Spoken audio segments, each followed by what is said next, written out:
I was holding my mother's rosary when my daughter-in-law kissed my husband. The beads were warm against my palm, worn smooth by decades of prayer. Mama gave them to me the day I married Robert, 40 years ago. She said they'd protect me from evil. I squeezed them tighter as Natalie's voice rang through St. Michael's Church. This is for the man who gave me the true gift of motherhood. Before we continue, comment where you're watching from, and subscribe to the channel.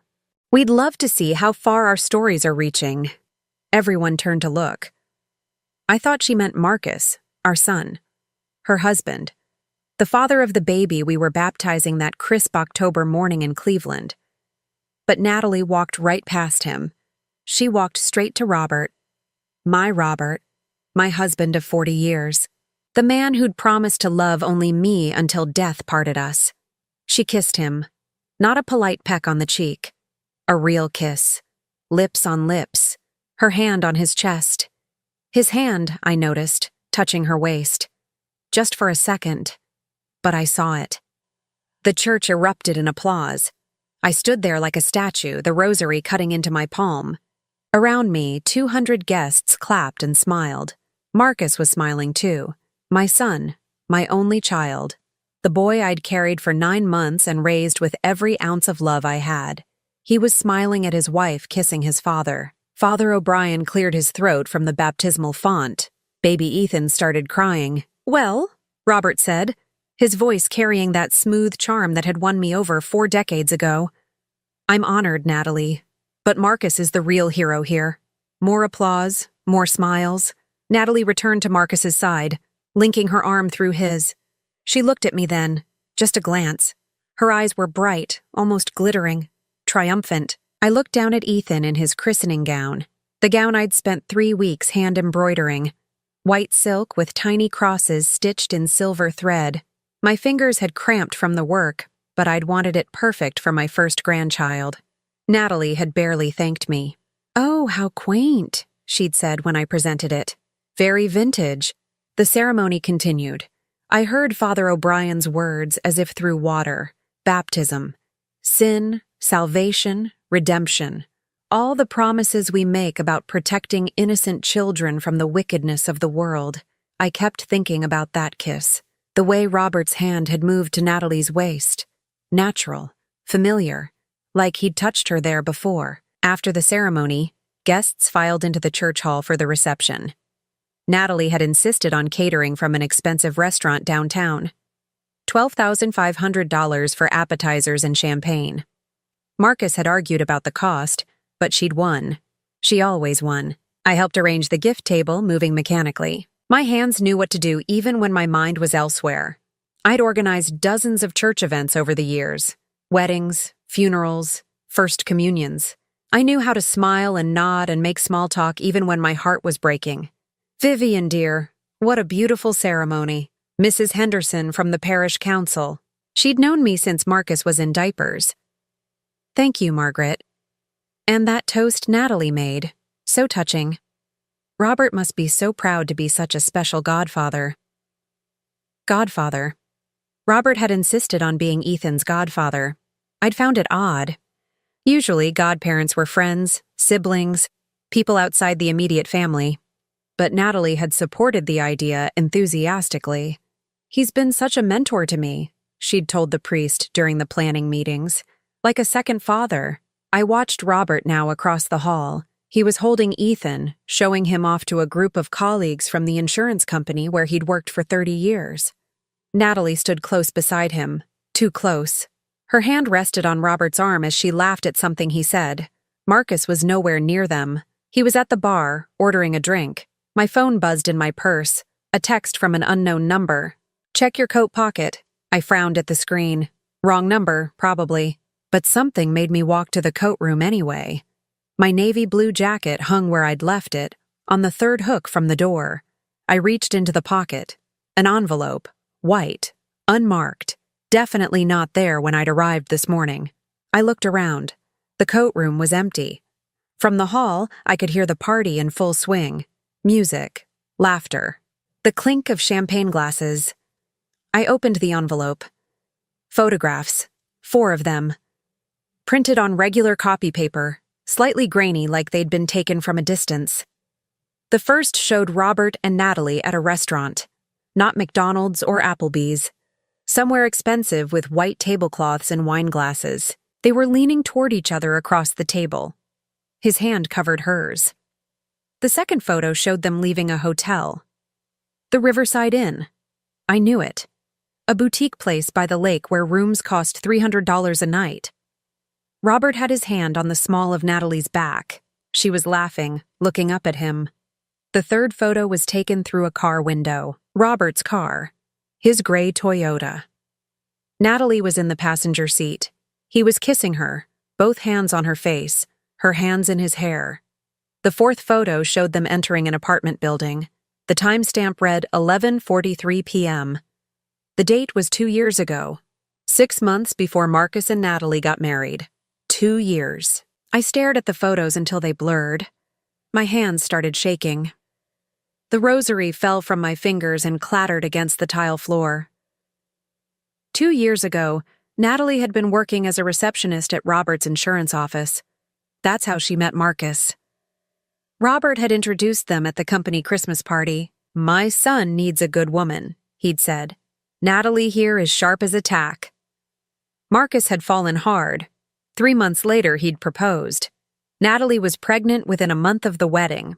I did the math. Ethan was born 8 months after the wedding. Not premature. Full term. 9 pounds, 6 ounces. Perfectly healthy. Which meant Natalie was already pregnant when she walked down the aisle. I picked up the rosary with trembling fingers. Mama's voice echoed in my memory.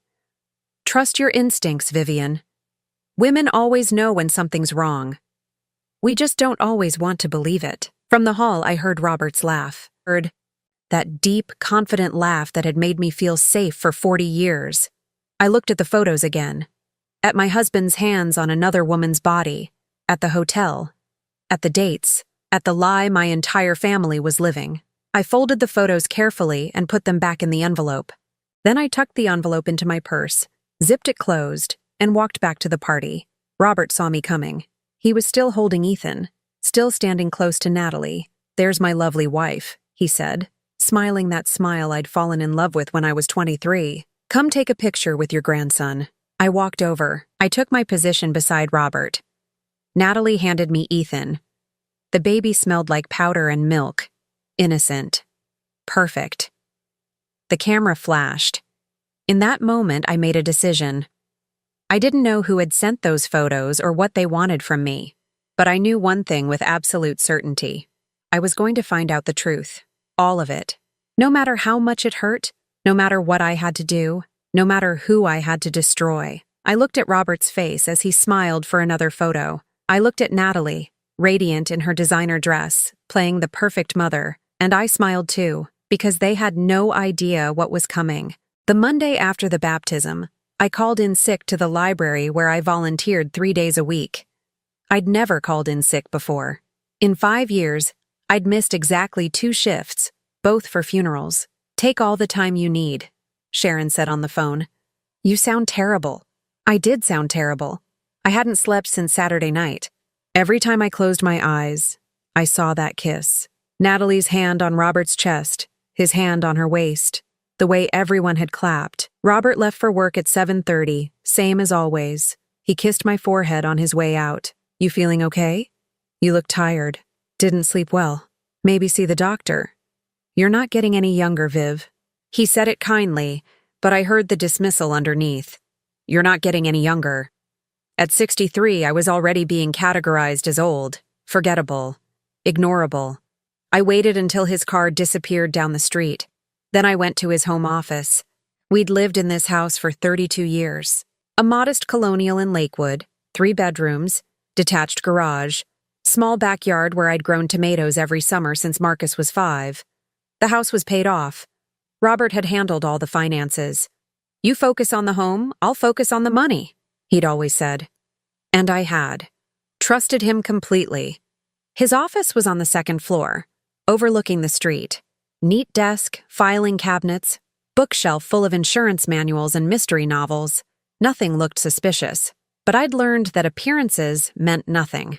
I started with the desk drawers. insurance papers, client files, old birthday cards from Marcus, a Father's Day card from 2 years ago that said "to the best dad" in Marcus's handwriting. The bottom drawer was locked. I stood there looking at it for a long moment. Robert kept the key on his main key ring.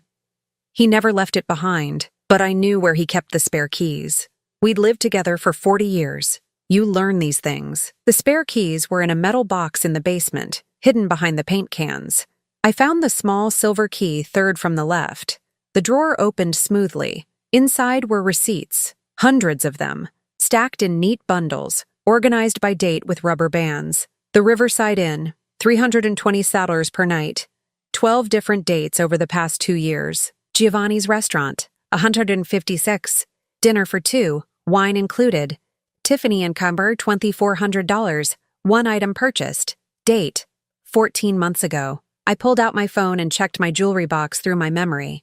Robert had given me a necklace for our 39th anniversary. Silver. Simple. Maybe $200 at most. Times are tight, he'd said. Hope you understand. I'd understood. Or thought I had. I photographed every receipt. My hands were steady now. The shaking had stopped sometime around the 4th hotel charge. Shock has a way of crystallizing into something harder, something cold and calculating. There were credit card statements, too. A card I didn't know existed. Opened 3 years ago in Robert's name only. The bills went to his office address. Charges for lingerie stores, perfume counters, a weekend trip to Niagara Falls. We hadn't taken a vacation in 4 years. Money's tight, Robert always said. The money wasn't tight. It was being spent. Just not on me. I kept digging. Under the receipts was a small leather notebook, the kind Robert used for client notes. I opened it. Dates, times, brief entries written in his neat handwriting. N. Lunch at Giovanni's. Wore the blue dress I like. N. Overnight at Riverside. Perfect as always. N called 3 times. Had to ignore. V was in the next room. V, me, Vivian, the wife he had to ignore because his mistress was calling. I turned the pages. Months of entries. The last one was dated 3 weeks ago. N worried about the pregnancy timeline. Assured her everything is fine. M suspects nothing. Baby due in 6 weeks. Need to be more careful after the birth. The notebook fell from my hands. I sat down hard in Robert's leather chair. The chair he sat in every evening while I made dinner. While I folded his laundry. While I lived my small, stupid, faithful life. Natalie was worried about the pregnancy timeline. Marcus suspects nothing. I picked up my phone and opened the calculator. Ethan was born 8 months after the wedding, full term. Which meant Natalie got pregnant before the wedding. Before the engagement, probably. I pulled up the photos on my phone. The ones from the envelope. The third photo, the one in Robert's car, was dated 2 years and 3 months ago. I counted forward. 9 months from that date landed exactly 2 weeks before Marcus proposed to Natalie. I stood up and walked to the window. Outside, Mrs. Chen was walking her dog. The mailman was delivering packages. Normal Monday morning in a normal Cleveland suburb. Except nothing was normal. Nothing had been normal for years. My phone rang. Marcus. Hey, Mom. Just wanted to say thanks again for the christening gown. Ethan looked perfect in it. You're welcome, honey. Listen, Natalie and I were thinking about Thanksgiving. We'd like to host this year at our place. Would you and Dad come? Our place. The condo Robert had helped them buy. Down payment of $50,000. Gift from Dad, Marcus had told me proudly. He said he wanted to help us get started. $50,000. While I clipped coupons and bought generic brands and wore the same winter coat for 7 years. Mom? You there? I'm here. Thanksgiving sounds fine. Great. Natalie's really excited. She wants to make it special. First holiday with the baby and all. Natalie's really excited. Of course she was. She'd won. She'd seduced my husband, gotten pregnant with his child, and trapped my son into raising it. And now we were all going to sit around her table and pretend to be a normal, happy family. Marcus, can I ask you something? Sure, Mom. When did your father introduce you to Natalie? At the Christmas party 3 years ago. Why? Just curious. She ever mentioned knowing him before that? Silence on the line. Then, that's a weird question, Mom. I'm just trying to remember the timeline. The timeline is Dad introduced us. I fell in love. We got married. Pretty simple. His voice had an edge now, defensive. Why are you asking? No reason, just being sentimental. Okay. Well, I gotta go. Ethan's crying. Love you. He hung up before I could answer. I stood in Robert's office holding the phone and the leather notebook and the stack of receipts that proved my husband had been sleeping with our daughter-in-law for years. The front door opened downstairs. Viv? I'm home. Forgot my phone. Robert's voice, coming up the stairs. I had maybe 10 seconds. I shoved everything back in the drawer and locked it. Pocketed the key. Stood up and smoothed my shirt. My heart was hammering so hard I thought he'd hear it. He appeared in the doorway. What are you doing in here? Looking for stamps. Thought you might have some. He studied me for a long moment. His eyes, the same warm brown that had made me trust him for 4 decades, were suddenly unreadable. Stamps are in the kitchen drawer, where they've always been. Of course. Silly me. He crossed the room and picked up his phone from the desk. His fingers brushed the drawer handle. For a second, I thought he'd check it, but he didn't. You sure you're okay? You look pale. Just tired. Like you said, I'm not getting any younger. He smiled, kissed my forehead again. Get some rest. I'll be home by 6. I listened to his footsteps on the stairs, the front door closing, his car starting, driving away. Then I went to the bathroom and vomited. When I was done, I rinsed my mouth and looked at myself in the mirror. The woman looking back was 63 years old. Gray hair I'd stopped coloring because money was tight. Lines around her eyes from 40 years of smiling at a man who'd been lying to her. I thought about Natalie. Young, beautiful, confident. Everything I wasn't anymore. I thought about Robert, my husband, my partner, the man who'd vowed to forsake all others. I thought about Marcus, my son, raising a baby that might not be his. And I thought about those photos, the anonymous envelope. Someone knew. Someone wanted me to know. My phone buzzed. Another text from the unknown number. Did you find what you needed? I stared at the message. Then I typed back. Who are you? 3 dots appeared. Disappeared. Appeared again. Someone who's been watching. Someone who thinks you deserve the truth. What truth? DNA doesn't lie. But families do. Check Ethan's birth certificate. Look at the time. My hands started shaking again. I sat down on the edge of the bathtub. What about the time? Natalie went into labor at 4 a.m. Robert got to the hospital at 4:30. Marcus didn't arrive until 6. Robert was in the delivery room when Ethan was born. Not Marcus. Ask yourself why. I closed my eyes. Remembered that morning 8 weeks ago. Robert's phone ringing before dawn. Him jumping out of bed. Emergency at work, he'd said. I'll call you later. He'd called at 9 a.m. Marcus just texted. Natalie had the baby. Boy, everyone's healthy. Everyone's healthy. He'd already known, because he'd already been there. The phone buzzed again. You have 2 choices, Vivian. Keep pretending, or find out how deep this goes. If you want the full truth, meet me at Holy Cross Cemetery tomorrow. Noon. Your mother's grave. The message ended. No signature. No explanation.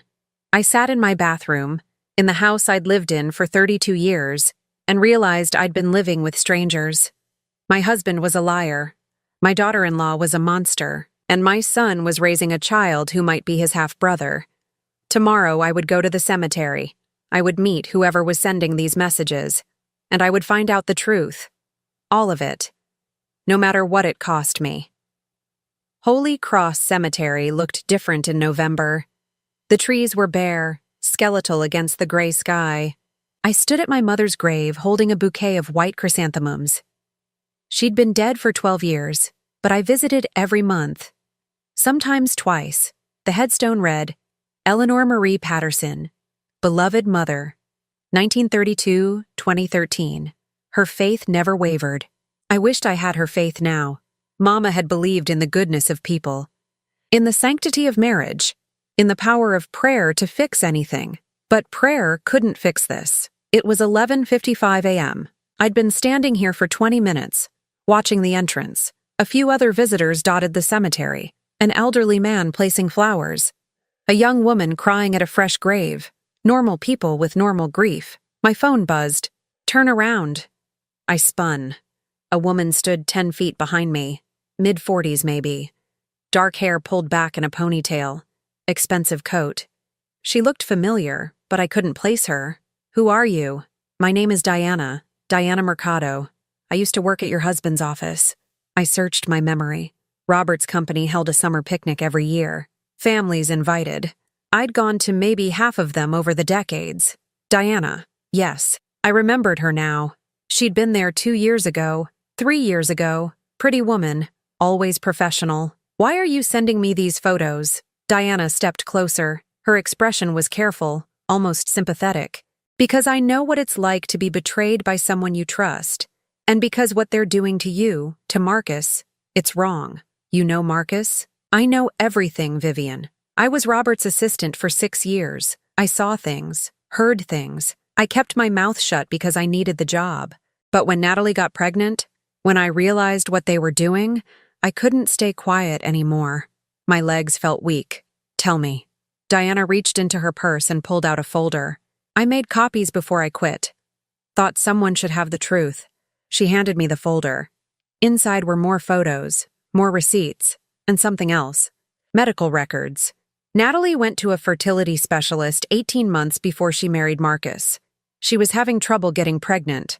Robert went with her to the appointments. I stared at the appointment records. Robert Celeste listed as partner on the intake form. Insurance billed to his secret credit card. They tried for 8 months, Diana continued. She finally got pregnant 3 weeks before Marcus proposed. Robert told her to accept the proposal quickly, lock it in before she started showing. Why are you telling me this now? Why not 2 years ago? Diana's face hardened. Because 2 years ago I thought it was just an affair. Messy, but not my business. Then Natalie got pregnant. Then she married Marcus. And I realized they'd planned the whole thing. They were going to let your son raise Robert's baby and never tell him the truth. The wind picked up, scattering dead leaves across the graves. I felt cold in a way that had nothing to do with the weather. There's more, Diana said quietly. The jewelry Robert bought at Tiffany's? It was an engagement ring. He proposed to Natalie, told her when you died, he'd marry her. That's what she thought was happening. She was going to be the second Mrs. Celeste, but she married Marcus. Robert changed his mind, got cold feet, I guess, realized divorce would cost him too much. So he convinced Natalie to marry Marcus instead. Told her it was better this way. They could still be together, but without the financial hit of a divorce, and Marcus would raise the baby. So Robert wouldn't have to deal with late-night feedings and college tuition. I thought I might vomit again. Marcus doesn't know. Marcus has no idea. And Natalie, she went along with it because she loves Robert, or thinks she does. And because your son is stable. Good job, good benefits, completely devoted to her. She gets the money and security from Marcus and the romance from Robert. That's evil. Yes, Diana said simply. It is. I looked down at the medical records. At my husband's name printed in black and white next to Natalie's. At the dates. At the bills he'd paid while telling me we couldn't afford a vacation. Why give this to me? What do you want? I don't want anything. I quit the company 3 months ago. I work somewhere else now. I couldn't live with knowing and not telling. You deserve to know what kind of man you're married to. She turned to leave, then stopped. One more thing. Ethan's birth certificate lists Marcus as the father. But the hospital has the real records. The paternity test they do automatically for insurance purposes. I have a friend in medical records. She pulled the file for me. Diana reached into her purse again and handed me a sealed envelope. DNA results. Legal and official. Robert Celeste is Ethan's biological father. 99. 9% match. My hand closed around the envelope. The paper felt like it weighed 1,000 pounds. What are you going to do? Diana asked. I don't know yet. She nodded. For what it's worth, I'm sorry. You seem like a good person. You don't deserve this." She walked away, her footsteps crunching on the gravel path. I watched her disappear through the cemetery gates. Then I was alone again with my mother's grave, and the truth that was destroying my life. I drove home in a daze. The folder sat on the passenger seat. I kept glancing at it like it might disappear, like this might all be a nightmare I'd wake up from. Robert's car was in the driveway when I arrived. He wasn't supposed to be home until 6. I grabbed the folder and walked inside. He was in the kitchen making coffee. He smiled when he saw me. "There you are. I called the library. Sharon said you took the day off. Everything okay?" "Fine. Just needed some time to myself." "You were gone for hours. Where'd you go?" "Cemetery. Visited my mother." Something flickered in his eyes. Just for a second. Then it was gone. "That's nice. You want some coffee?" "Robert, we need to talk." "Sure, what's up?" He poured 2 cups, handed me one. His hands were steady. His face was calm. He'd been lying to me for years. He was good at it. I set down the coffee. "I want you to tell me the truth about Natalie." The color drained from his face. "What?" "I know. About the affair. About the hotels. About the fertility clinic. About Ethan." He stared at me. I watched the calculations happening behind his eyes. Deny everything? Admit some of it? Play the victim? "Vivian, I don't know what you think you know, but I have proof. Medical records, DNA results, receipts, photos, everything." His jaw clenched. "Who told you? Does it matter?" "Yes, it matters. Someone's lying to you, trying to cause trouble in our marriage." I almost laughed. "Trouble in our marriage? You slept with our daughter-in-law for 2 years. You got her pregnant. Our grandson is your son. And you let Marcus raise him without knowing the truth. That's not trouble, Robert. That's betrayal. It's not what you think." "Then tell me what it is. Explain it to me." He ran his hand through his hair. For the first time in 40 years, he looked old, tired, caught. "It started as a mistake. One night, office party, too much to drink. The fertility clinic wasn't a mistake. The hotels weren't mistakes. That ring you bought her wasn't a mistake." His eyes widened. "You know about the ring?" "I know about everything." We stood in our kitchen, the kitchen where I'd made 40 years of meals, and stared at each other like strangers.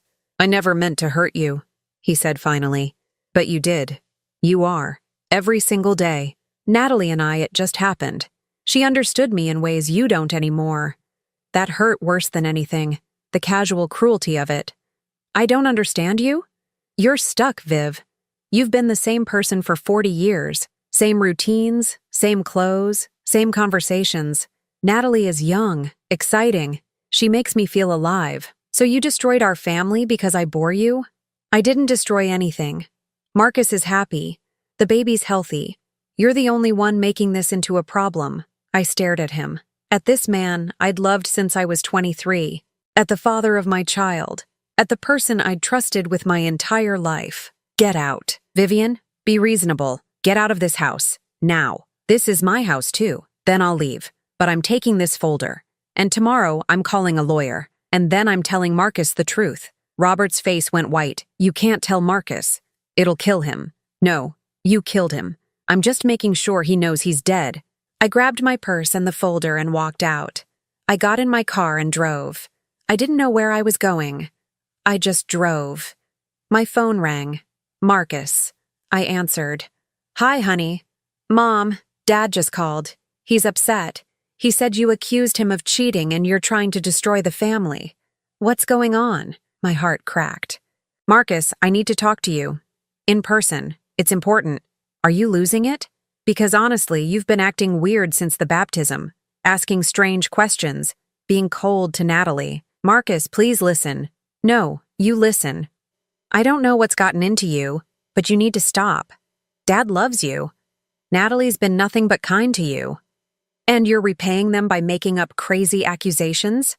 I'm not making anything up. I have proof. Proof of what? That Dad works late sometimes? That he's nice to his daughter-in-law? Jesus, Mom, you sound paranoid. Marcus, I gotta go. Ethan's crying. Maybe you should talk to someone, like a therapist, because this isn't normal.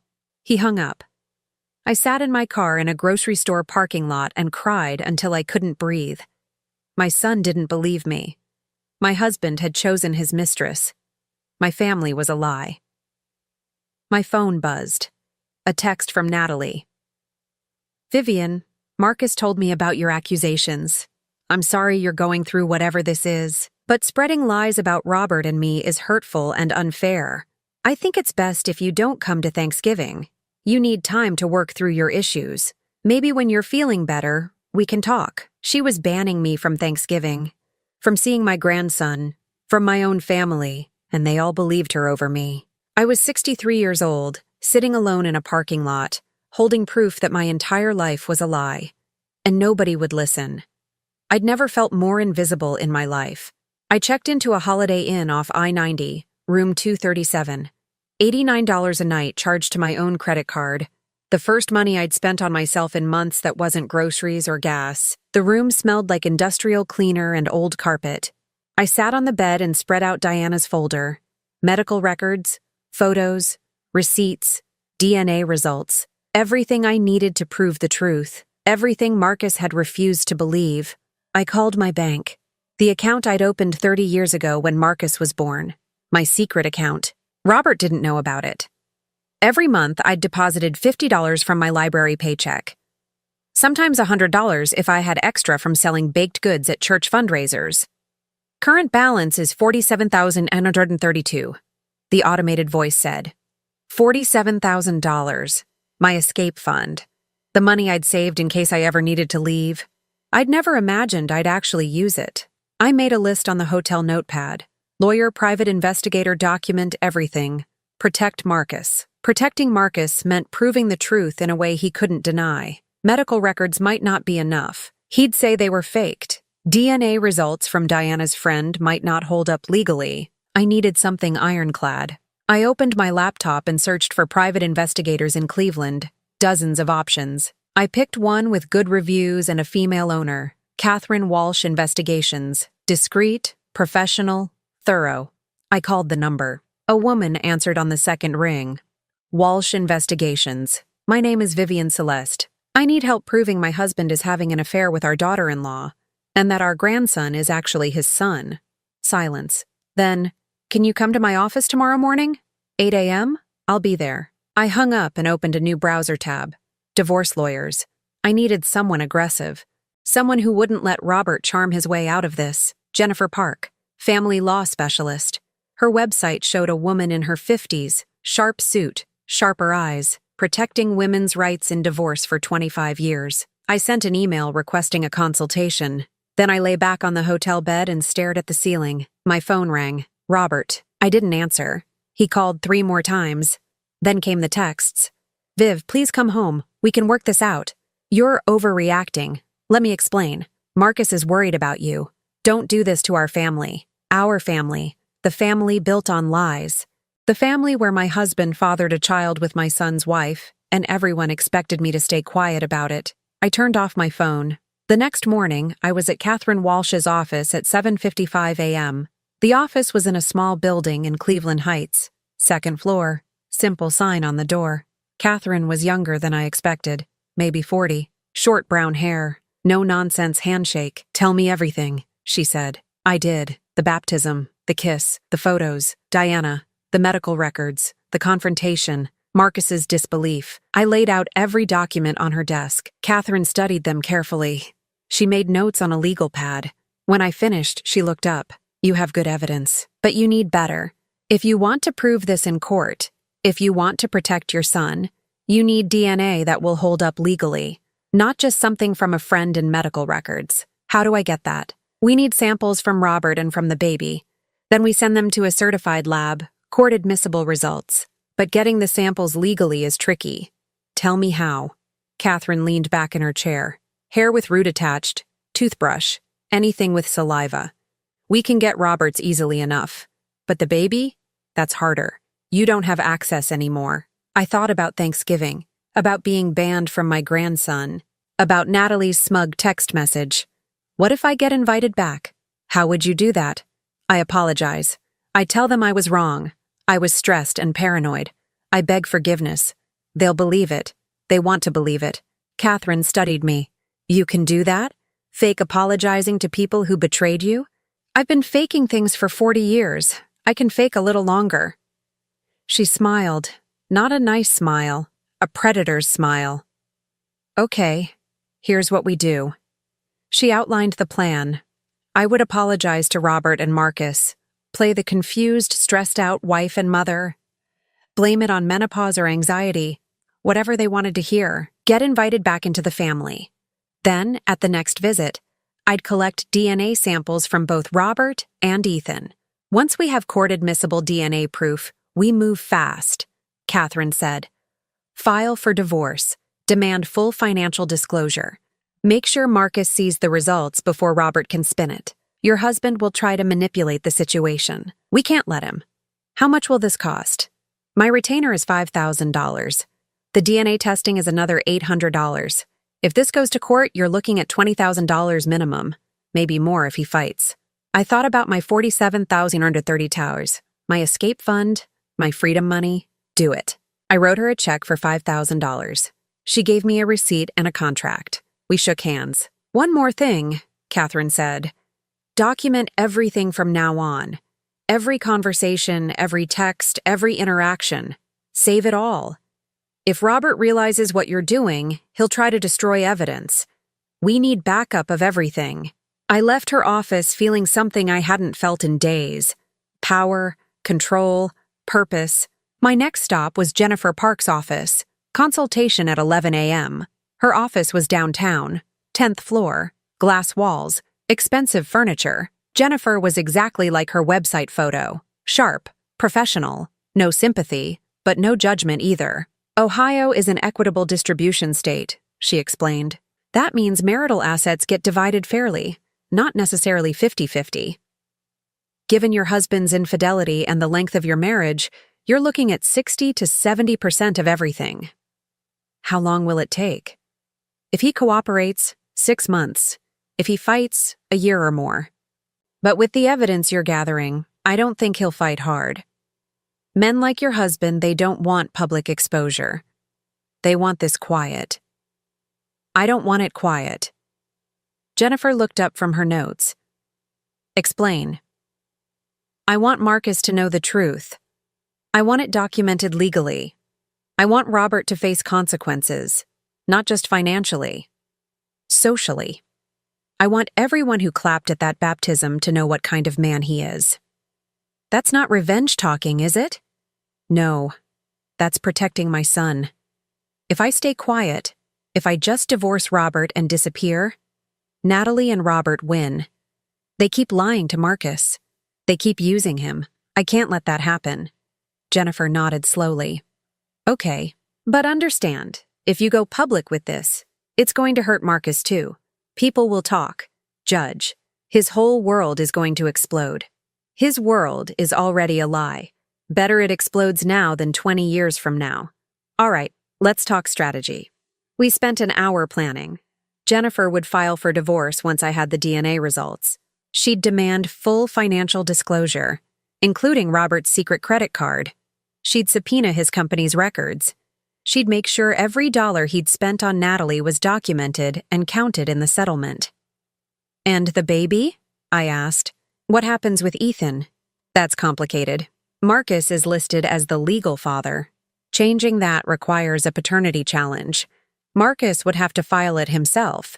You can't do it for him, but once he sees the DNA results, he can decide what to do. He might want to stay Ethan's legal father anyway. Some men do, even after finding out. The child is innocent in all this. I thought about Ethan. Sweet baby Ethan in his christening gown. He didn't ask to be born into this mess. I don't want to hurt him. I know, but there's no version of this where someone doesn't get hurt. You just have to decide who you're willing to sacrifice. And it sounds like you've already decided it won't be Marcus. I left Jennifer's office at 12:30. My retainer to her was another $5,000. I was $10,000 poorer and infinitely stronger. I sat in my car and composed a text to Robert. I'm sorry for how I acted. I was stressed and confused. Can we talk? I want to come home. I sent it before I could change my mind. His response came in 30 seconds. Thank God.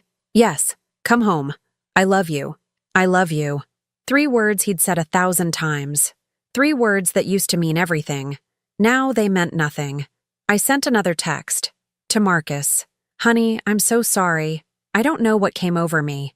I was wrong to accuse Dad and Natalie. Can you forgive me? I miss you and Ethan so much. Marcus took longer to respond.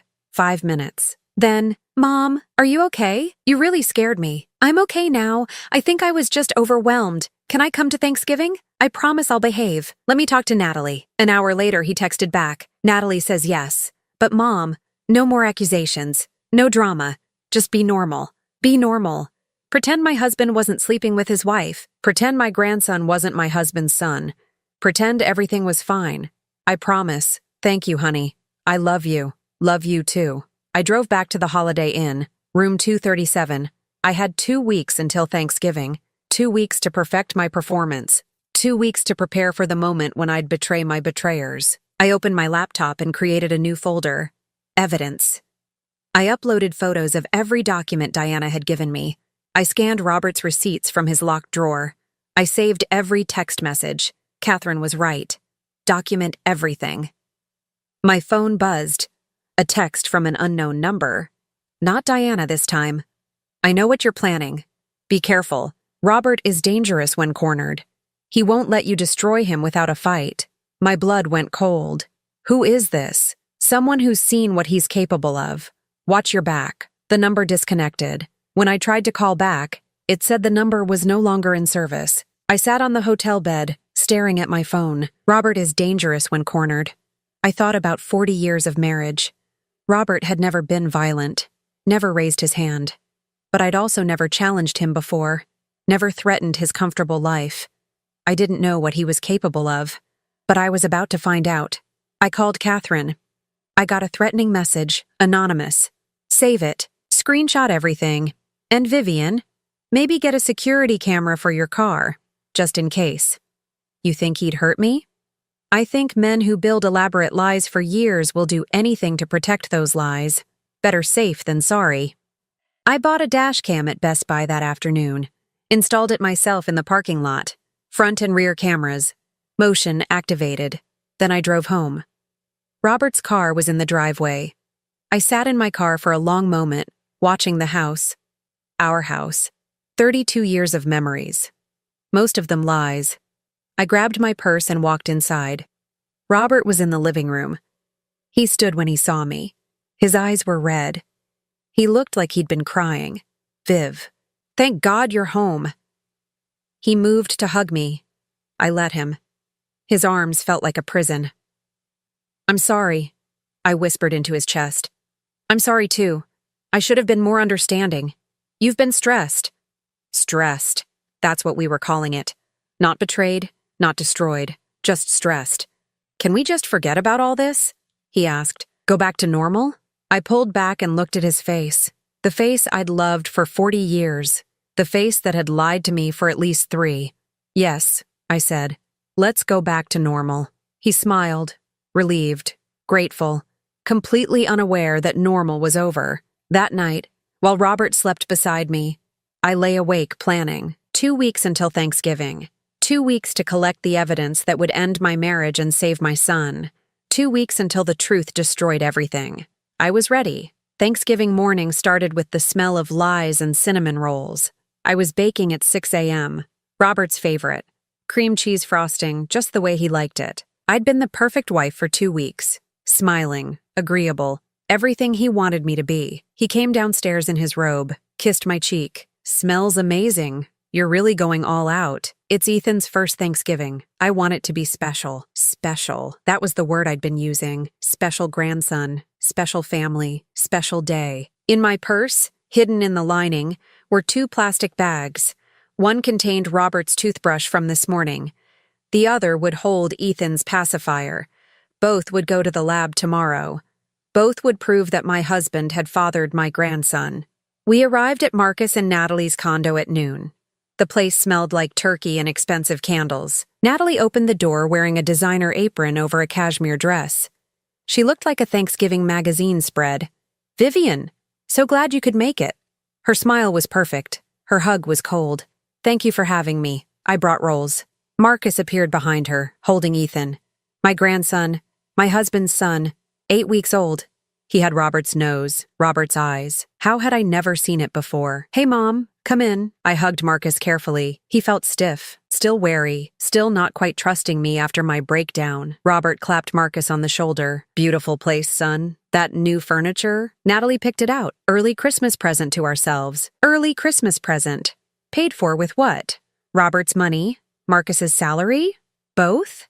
I smiled and nodded and played my role. Dinner was at 3. The table was set for 4. White china, crystal glasses, fresh flowers. Natalie had spared no expense. Everything was perfect. Everything was poison. We sat. Robert said grace. He thanked God for family, for blessings, for love. I watched Natalie watch Robert, the way her eyes lingered, the way she smiled at his words. She was still in love with him, after everything, after marrying his son, after lying for years. She loved him. My phone buzzed in my pocket. Catherine. Lab confirmed. Can process samples Monday. Results in 48 hours. I excused myself to the bathroom.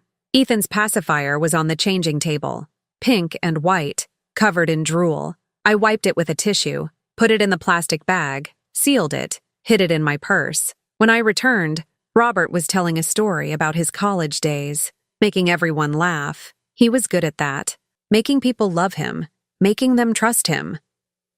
Remember when we met, Viv? He said, taking my hand.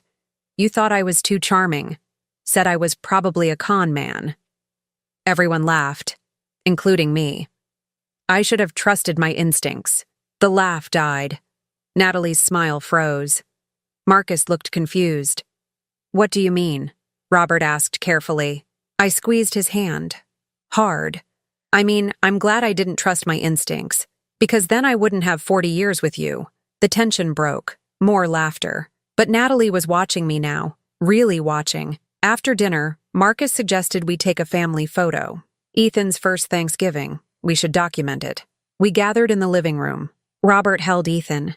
Natalie stood next to him. Marcus set up the camera timer and rushed to join us. I stood on the end, always on the end. The camera flashed, 5 times, capturing the perfect family, the perfect lie. Let me get one of just the grandparents with Ethan, Marcus said. Robert and I posed with the baby between us. Robert's hand touched mine over Ethan's small body. Our hands. Our grandson. Our son. The camera captured it. The last photo of our marriage. Beautiful, Marcus said, reviewing the shots. I'll text these to everyone, including Father O'Brien, probably, including all the people who'd clapped at the baptism, including everyone who thought we were a normal, happy family. At 5 o'clock, my phone rang. Catherine, sorry to bother you on Thanksgiving, but I have news. Can you talk? One moment. I stepped onto the balcony. Cold November air. Gray sky. What is it? The lab rushed the samples as a favor. Preliminary results are in. I wanted you to hear it first. My heart stopped. And? Robert Celeste is the biological father of Ethan Celeste. 97% certainty. The report is official and court admissible. I closed my eyes. Even though I'd known, even though I'd seen the evidence, hearing it confirmed still felt like a knife. Thank you, Catherine. What do you want to do? We can wait until next week to move forward or... No, I'm telling Marcus today, right now. Vivian, are you sure? This is explosive. Maybe wait until... I'm not waiting anymore. I hung up and stood on the balcony for a long moment. Below me, people walked their dogs. Normal people, normal lives, normal Thanksgivings. Mine was about to end. I walked back inside. Robert, Marcus, and Natalie were in the living room. Ethan was asleep in his bassinet. They were drinking wine and laughing about something. Marcus, I need to talk to you, privately.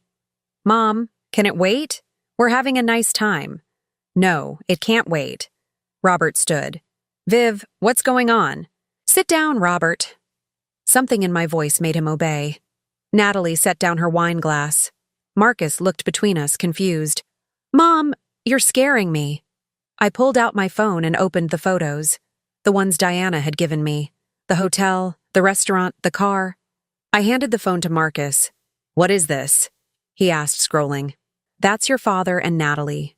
2 years ago." The color drained from his face. "What?" "They've been having an affair for 3 years. Natalie was pregnant before you proposed. Ethan isn't your son, Marcus. He's Robert's." The wine glass fell from Natalie's hand. It shattered on the hardwood floor. Red wine spread like blood. "That's insane," Robert said, standing. "Vivian, you're having another episode. We talked about this. Sit down and shut up." I'd never spoken to him like that in 40 years. He sat. I looked at Marcus, my son, my boy. His face was white. His hands were shaking. "I had DNA testing done. Official results, court admissible. Robert is Ethan's biological father." "You're lying," Natalie whispered. "You're making this up because you're jealous." I pulled the DNA report from my purse, the one Catherine had emailed. I'd printed it at a FedEx store that morning. Official letterhead, lab certification, numbers that didn't lie. I handed it to Marcus. He read it. Once, twice, 3 times. Like if he read it enough times, the words would change. "Marcus," Robert started. "Let me explain." "Don't." Marcus's voice was dead, flat, empty. "Don't say my name. Don't talk to me. Son, please. I'm not your son. I'm your dupe. The idiot you used to cover up your affair. The fool raising his own brother." Natalie was crying now, mascara running down her face. "Marcus, I love you. This wasn't supposed to happen like this." "How was it supposed to happen? Were you planning to tell me? Ever? We were going to, eventually You just what? Decided to let me raise Dad's kid for the rest of my life? Let me pay for everything while you two kept screwing behind my back?" "It's not like that," Robert said, standing again. "Natalie and I, we care about each other. But I care about you too. You're my son." "No." Marcus's voice cracked. "A father doesn't do this to his son. A father doesn't sleep with his son's wife. A father doesn't let his son raise his bastard and pretend everything's fine." Ethan started crying. The sound cut through the room like a siren. Natalie moved toward the bassinet. Marcus blocked her. "Don't touch him. He's my son. He's my brother." Apparently. Marcus laughed. A horrible sound. My brother. Jesus Christ. "Marcus, please," I said softly. "Sit down. Let's talk about this." "Talk about what, Mom? How Dad destroyed our family? How my wife is a liar? How my son isn't my son?" He was shaking. "You knew. How long have you known?"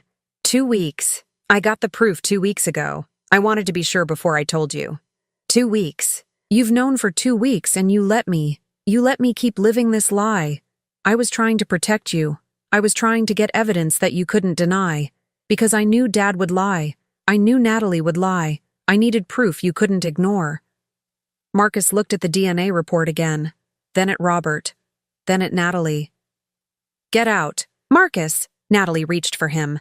"Get out of my house. Both of you. Now." "This is my house too," Natalie said.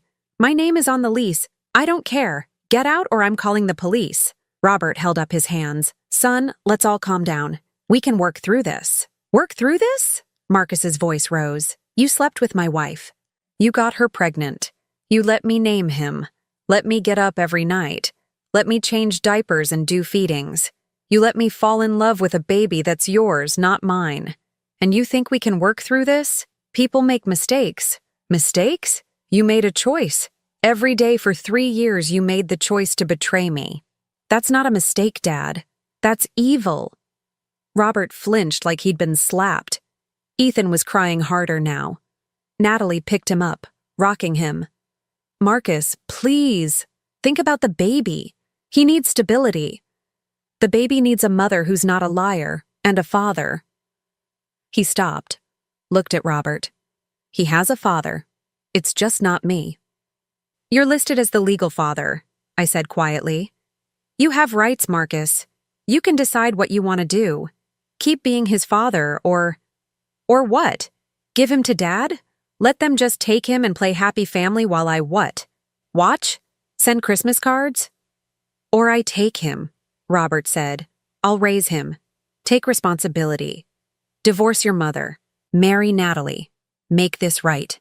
The room went silent. Marcus stared at his father. You'd do that? You'd leave Mom and marry Natalie? If that's what it takes to make this right, yes. I almost laughed. Almost. How noble, Robert. Marry the woman you've been sleeping with for 3 years. Very honorable. I'm trying to fix this, Vivian. You can't fix this.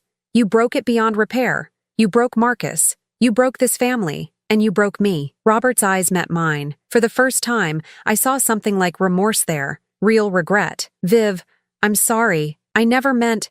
Don't. Just don't. Natalie was still holding Ethan, rocking him. The baby had calmed down. He looked up at her with Robert's eyes. Marcus watched them. His face was gray, exhausted, destroyed. I need you all to leave. Now. I need to think. Marcus, I started. You too, Mom. Please, I need to be alone. I gathered my purse, my coat, the container of cinnamon rolls that nobody had eaten. Robert stood in the doorway. Marcus, I know you're angry, but that baby loves you.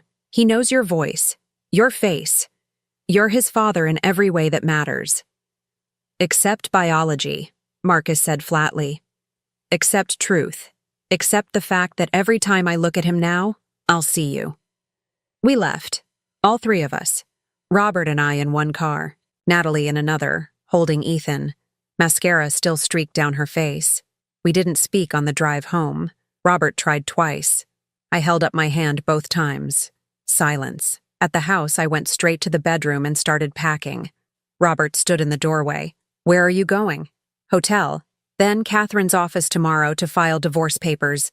Vivian, please. Let's talk about this. We're done talking. We're done with everything. I love you. I stopped packing and looked at him. Really looked at him. No, you don't.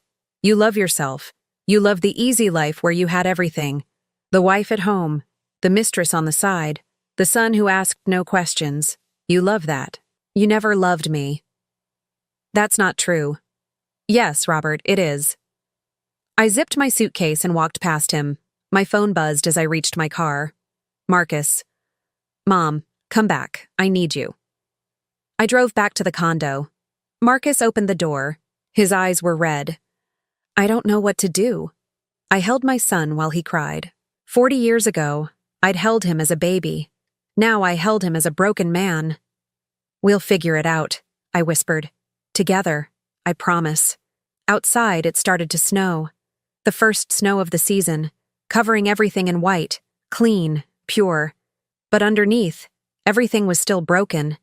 6 months later, I stood in my new apartment signing the final divorce papers. Jennifer Park watched me initial each page. This is one of the most favorable settlements I've negotiated in 20 years. You're getting 72% of the marital assets, the house, the retirement accounts, spousal support of $3,800 monthly for life. I signed my name.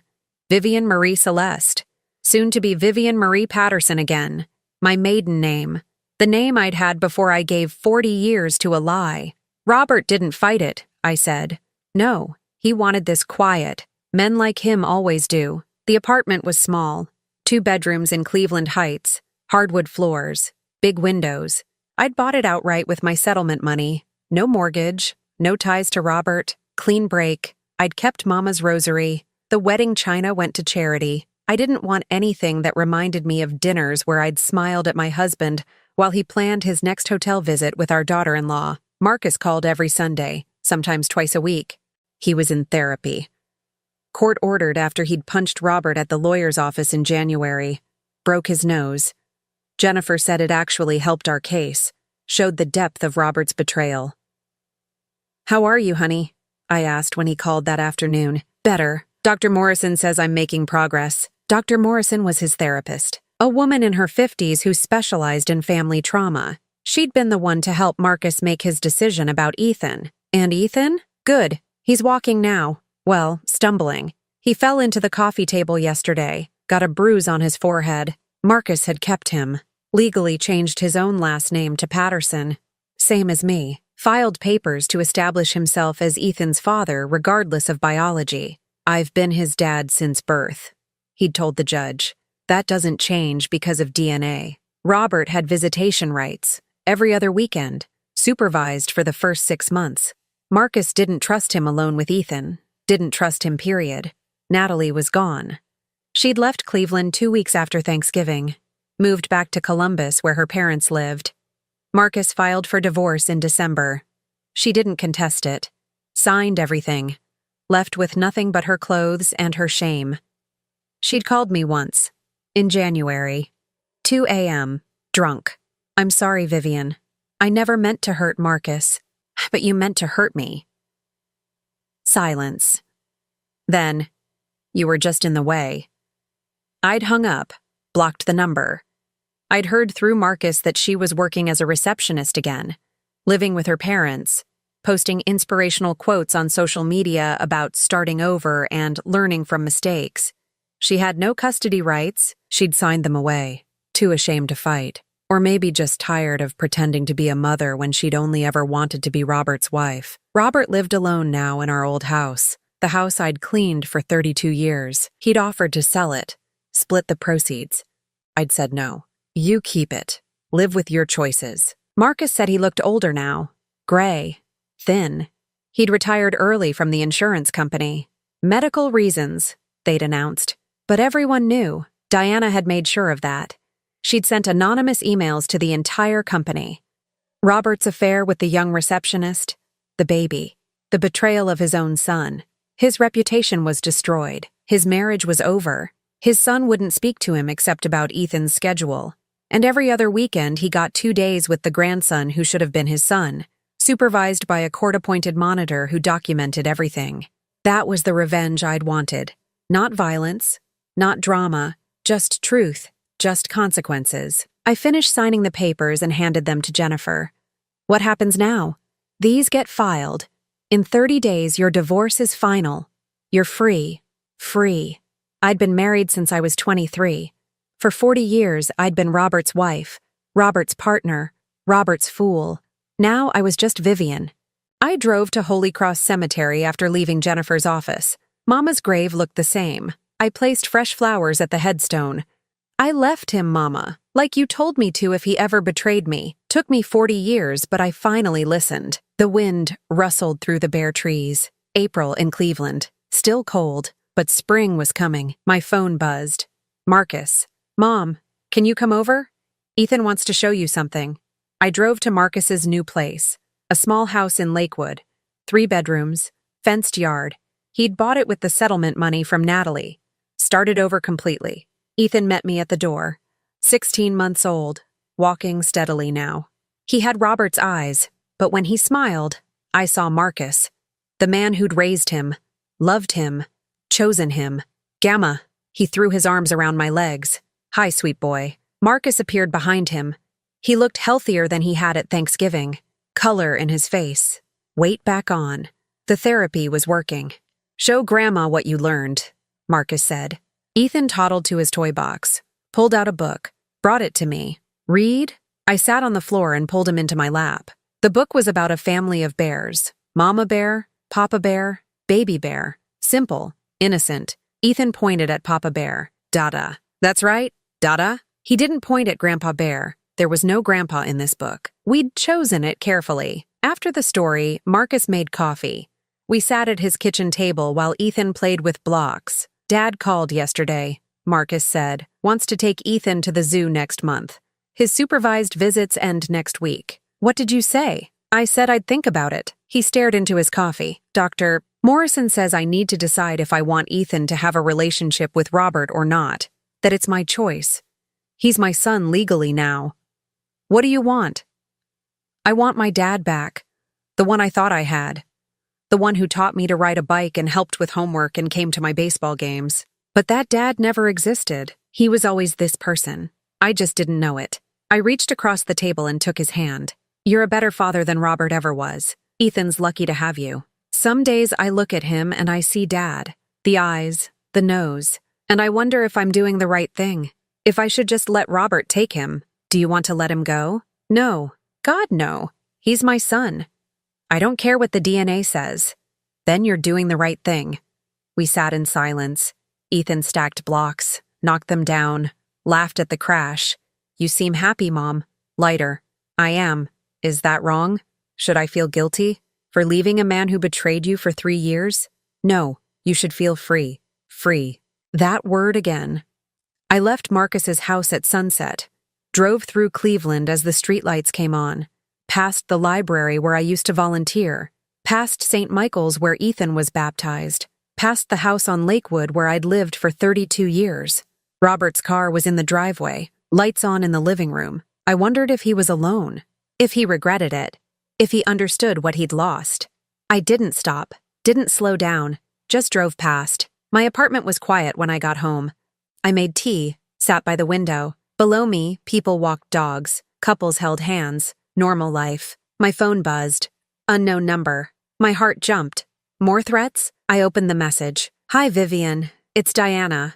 Just wanted to check on you. I heard the divorce was final. I hope you're doing okay. I smiled, typed back. I'm doing better than okay. Thank you for everything. You deserve to know the truth. Everyone does. I set down the phone and looked around my apartment. Small, simple, mine. On the wall, I'd hung 3 photos. One of Marcus as a baby. One of Marcus and Ethan at the park. One of me and Mama from when I was 10 years old. No photos of Robert. No wedding pictures. No evidence that I'd spent 40 years loving a man who'd never loved me back. The next morning, I started volunteering again. Different library, different branch, new name tag. Vivian Patterson.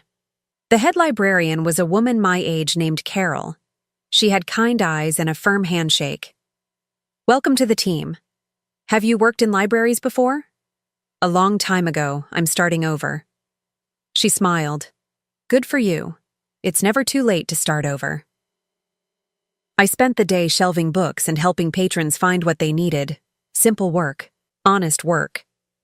At 5 o'clock, Carol asked if I wanted to join the staff for dinner. We go out once a month. Nothing fancy. Just pizza and conversation.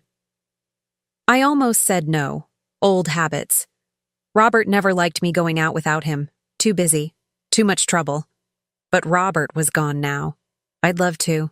We went to a place on Coventry. 7 women, ages ranging from 30 to 70. They talked about books and politics and their families. Normal conversations. No one asked about my divorce. No one pried. At one point, Carol leaned over. You're glowing. I can't explain it. You just look happy. I was happy. For the first time in years, maybe decades, I was genuinely happy. The summer brought changes. Marcus started dating someone. A teacher named Beth who taught 2nd grade. She was kind to Ethan, patient with Marcus. She knew the whole story. Didn't judge. I like her, Mom, Marcus told me over Sunday dinner. She's real. No games, no secrets. Then hold on to her. Robert showed up at my apartment once. June. Hot evening. I was watering my small balcony garden when the buzzer rang. Vivian? It's me. Can we talk? I almost didn't answer. Almost pretended I wasn't home. But I was done hiding. I buzzed him up. He looked terrible. Older than 65. Gray. Defeated. He stood in my doorway like a stranger. The apartment looks nice. What do you want, Robert? To apologize. Really apologize. Not the garbage I said before. I was wrong. I destroyed everything. I know that now. Okay. Okay? That's it? What do you want me to say? That I forgive you? I don't. That I understand? I don't. You made your choices. Now you live with them. I miss you. I miss Marcus. I miss my life. You should have thought about that before you slept with our daughter-in-law. He flinched. I know. I was selfish. Stupid. I threw away everything that mattered. Yes, you did. We stood there. The man I'd loved for 40 years. The man who'd destroyed me. He looked small now. Powerless. Pathetic. Marcus says he might let me see Ethan unsupervised soon. That's his decision, not mine. Do you think I'm a monster? I considered the question, thought about the hotels, the lies, the baby, the years of betrayal. I think you're a man who chose comfort over integrity, who chose pleasure over family. I don't think you're a monster. I think you're weak. He nodded slowly. You're right. I am weak. Goodbye, Robert. Viv, goodbye. I closed the door, locked it, stood there until I heard his footsteps fade down the hall. Then I went back to my balcony, to my tomatoes and herbs, to my small, quiet, honest life. Marcus called that night. Dad said he saw you. He did. How was it? Final. Good. You deserve finality. You deserve peace. Peace. I had that now. Not happiness every moment, not perfect contentment, but peace. The peace that comes from knowing the truth, from standing up for yourself, from refusing to let betrayal win. 1 year after the baptism, I went to St. Michael's, not for service, just to sit. Father O'Brien found me in a back pew. Vivian, good to see you. Hello, Father. I heard about the divorce. I'm sorry. Don't be. It was necessary. He sat beside me. I've been thinking about that baptism, about Natalie's toast. I should have seen something was wrong.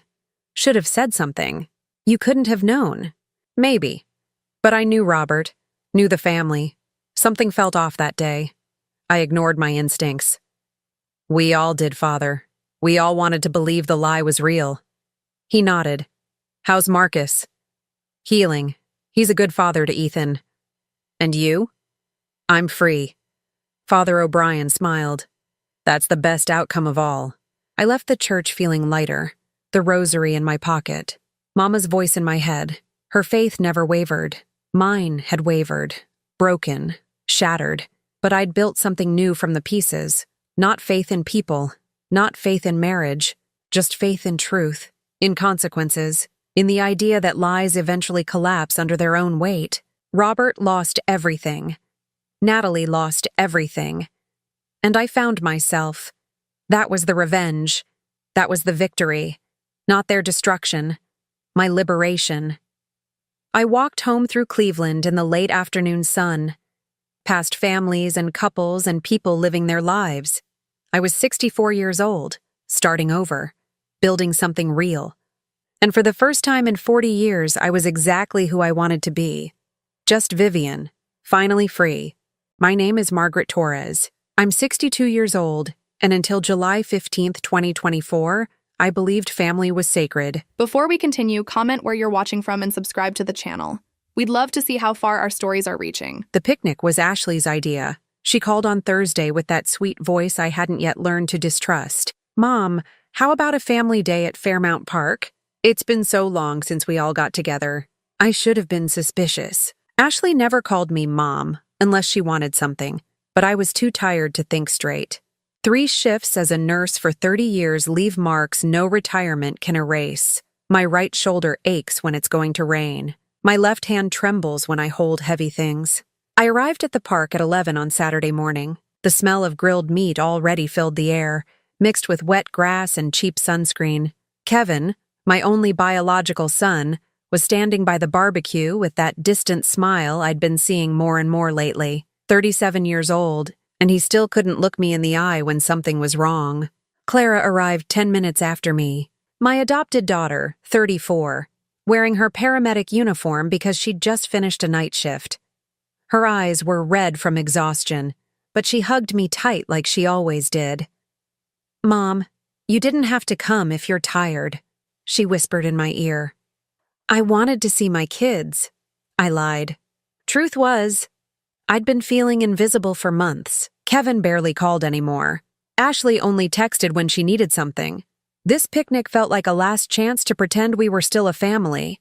Ashley emerged from the parking lot wearing a white sundress that probably cost more than my monthly electric bill. Her sunglasses were designer. Her smile was perfect. Too perfect. Margaret, you look wonderful. She hugged me with those cold arms that never quite closed all the way. Clara, sweetie, you must be exhausted. Why don't you sit by the river? The sound of water is so relaxing. I remember thinking it was strange. Ashley hated Clara. She'd made that clear for 16 years, ever since she married Kevin. She called Clara the charity case, when she thought I couldn't hear. Once, at Christmas 2022, she'd accidentally broken the only framed photo I had of baby Clara in my arms at the hospital the day I adopted her. But Clara was too tired to notice the trap. She walked toward the riverbank, carrying her backpack, the navy blue one with the torn strap that she refused to replace because I'd given it to her for nursing school graduation in 2010. That's when everything happened fast. Ashley followed Clara to the river's edge.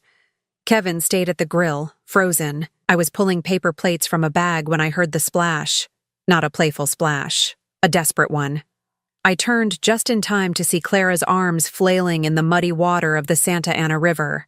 Her backpack was dragging her down, and Ashley was standing on the bank laughing, not a nervous laugh, a cruel one. "Oops," Ashley said, loud enough for everyone to hear. She slipped. But I saw it. I saw Ashley's hands on Clara's back. I saw the push. Kevin dropped the spatula. He started walking toward the river, but slowly, like he was thinking about whether he should help or not. I ran. 62 years old, arthritis in my knees, rotator cuff injury from lifting patients for 3 decades. I ran into that river like I was 20 again. The water was colder than I expected, muddy. It filled my shoes, soaked my jeans, made every step feel like walking through concrete. Clara was 10 feet from the bank, sinking. The backpack was full of something heavy. "Mom!" she screamed, choking on river water. I grabbed her arm, pulled with everything I had. My shoulder made a sound like tearing fabric. Pain shot through my chest, but I didn't let go. I dragged her to the shallow part. She was coughing, spitting brown water, crying. I held her against my chest, both of us shaking. Behind us, Ashley was recording on her phone.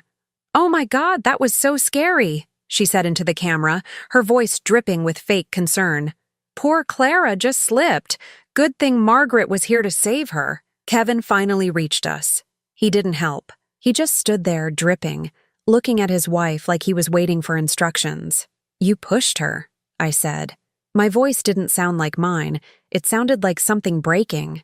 Ashley lowered her phone. Her smile disappeared. "Excuse me?" "I saw you. You pushed Clara into the river. Margaret, you're confused. Clara slipped. Maybe you should see a doctor. Memory issues at your age." "I'm not confused." Ashley glanced at Kevin. He looked away. "Kevin," I said, Tell her you saw it too." My son, the boy I'd worked triple shifts to put through engineering school, the man I'd given $68,000 to over 4 years so he could graduate debt-free, looked at me with dead eyes. "Mom, I was at the grill. I didn't see anything." That's when I knew. This wasn't an accident. This was planned. Clara and I left the park without saying goodbye. I drove her home in silence, both of us soaked, both of us shaking. She fell asleep in my guest room within minutes. I sat alone in my kitchen, the same kitchen where I'd made Kevin's breakfast for 18 years, where I'd taught Clara how to make my grandmother's flan, where I'd calculated budgets on napkins trying to figure out how to pay for 2 college tuitions on a nurse's salary. The clock on the wall ticked. It was a wedding gift from my late husband, 40 years old, older than Kevin. Tick, tick, tick. Clara's backpack was hanging on my chair, still dripping. I should have put it in the dryer. Instead, I opened it. Inside were Clara's work clothes, a water bottle, her wallet, and underneath, wrapped in a plastic bag, documents. My hands shook as I pulled them out. The first one was a will. My will. Except it wasn't. The signature looked like mine, but the date was wrong. March 2024. I'd never signed a new will in March. According to this document, I was leaving everything to Kevin. The house at 3247 Maple Drive, worth $480,000. My savings, $40,000. My life insurance, $250,000. Clara's name didn't appear once. The second document was worse. Photos. Printed photos of Clara as a baby, stapled to a photocopy of her adoption certificate. Someone had highlighted the word adopted in yellow. There was a handwritten note in the margin. Not blood, no right to inheritance. The handwriting was Ashley's.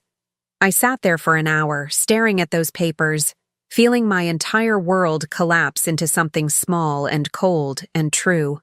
My son's wife had tried to drown my daughter, not to kill her. No, that would be too obvious. But to destroy the backpack. To destroy the evidence I was holding in my trembling hands. Evidence of what? Fraud. Conspiracy. A plan to steal my house, my money, my life's work, and cut Clara out completely. I picked up my phone. My fingers were still shaking, but I managed to dial.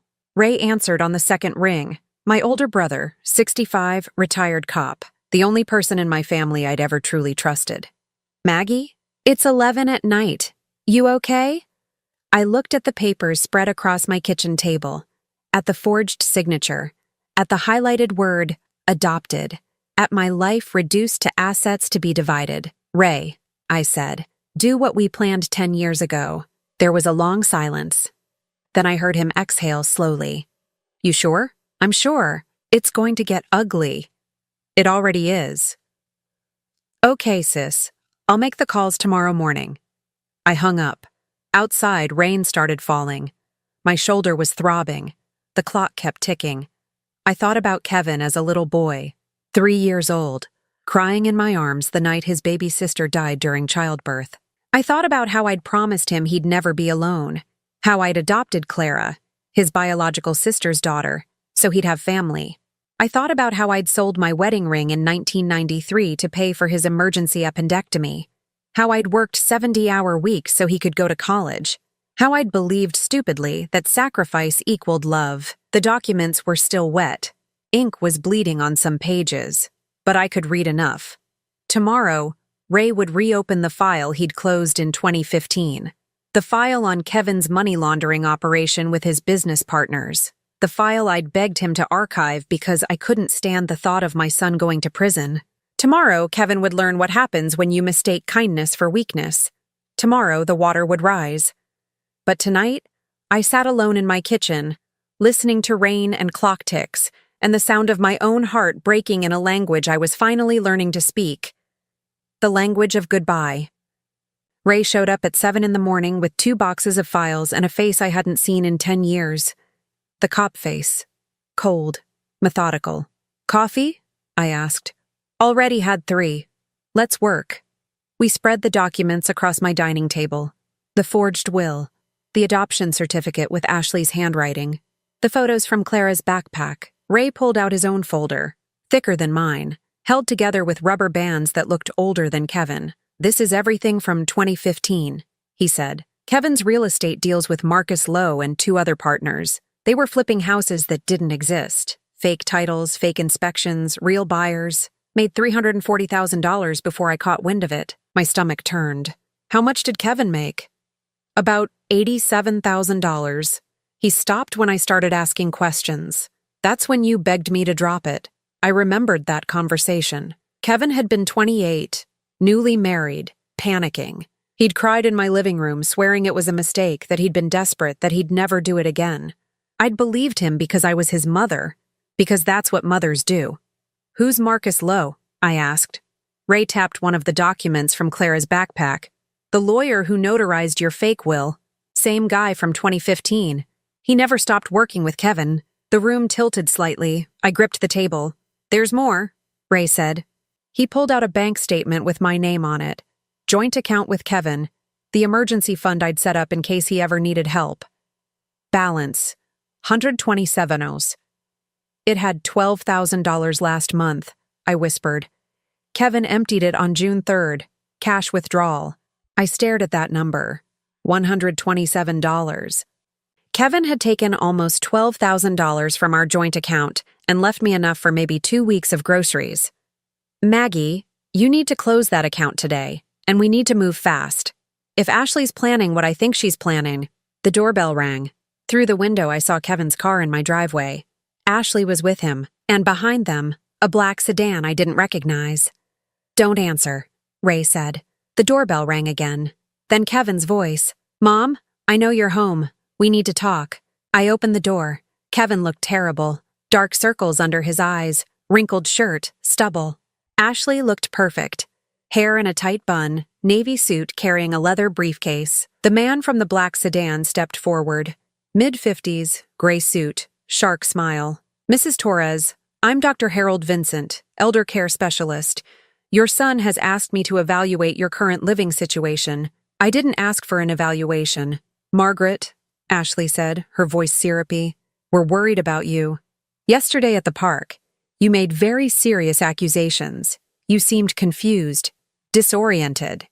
I saw you push Clara into the river. Dr. Vincent wrote something on a clipboard. Kevin looked at his shoes. Mrs. Torres, the doctor continued, Confusion and paranoia are common symptoms in women your age. Have you been forgetting things? Misplacing items? Feeling anxious without reason? No. Your son tells me you've been having financial difficulties. Late bill payments. Unopened mail. That was a lie. I'd never missed a payment in 40 years. That's not true. Ashley pulled papers from her briefcase. These are 3 notices from your mortgage company. Final warnings. I grabbed them. They were real. Official letterhead.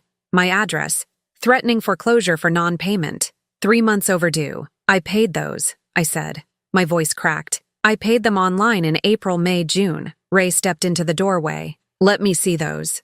Ashley's smile faltered when she saw my brother.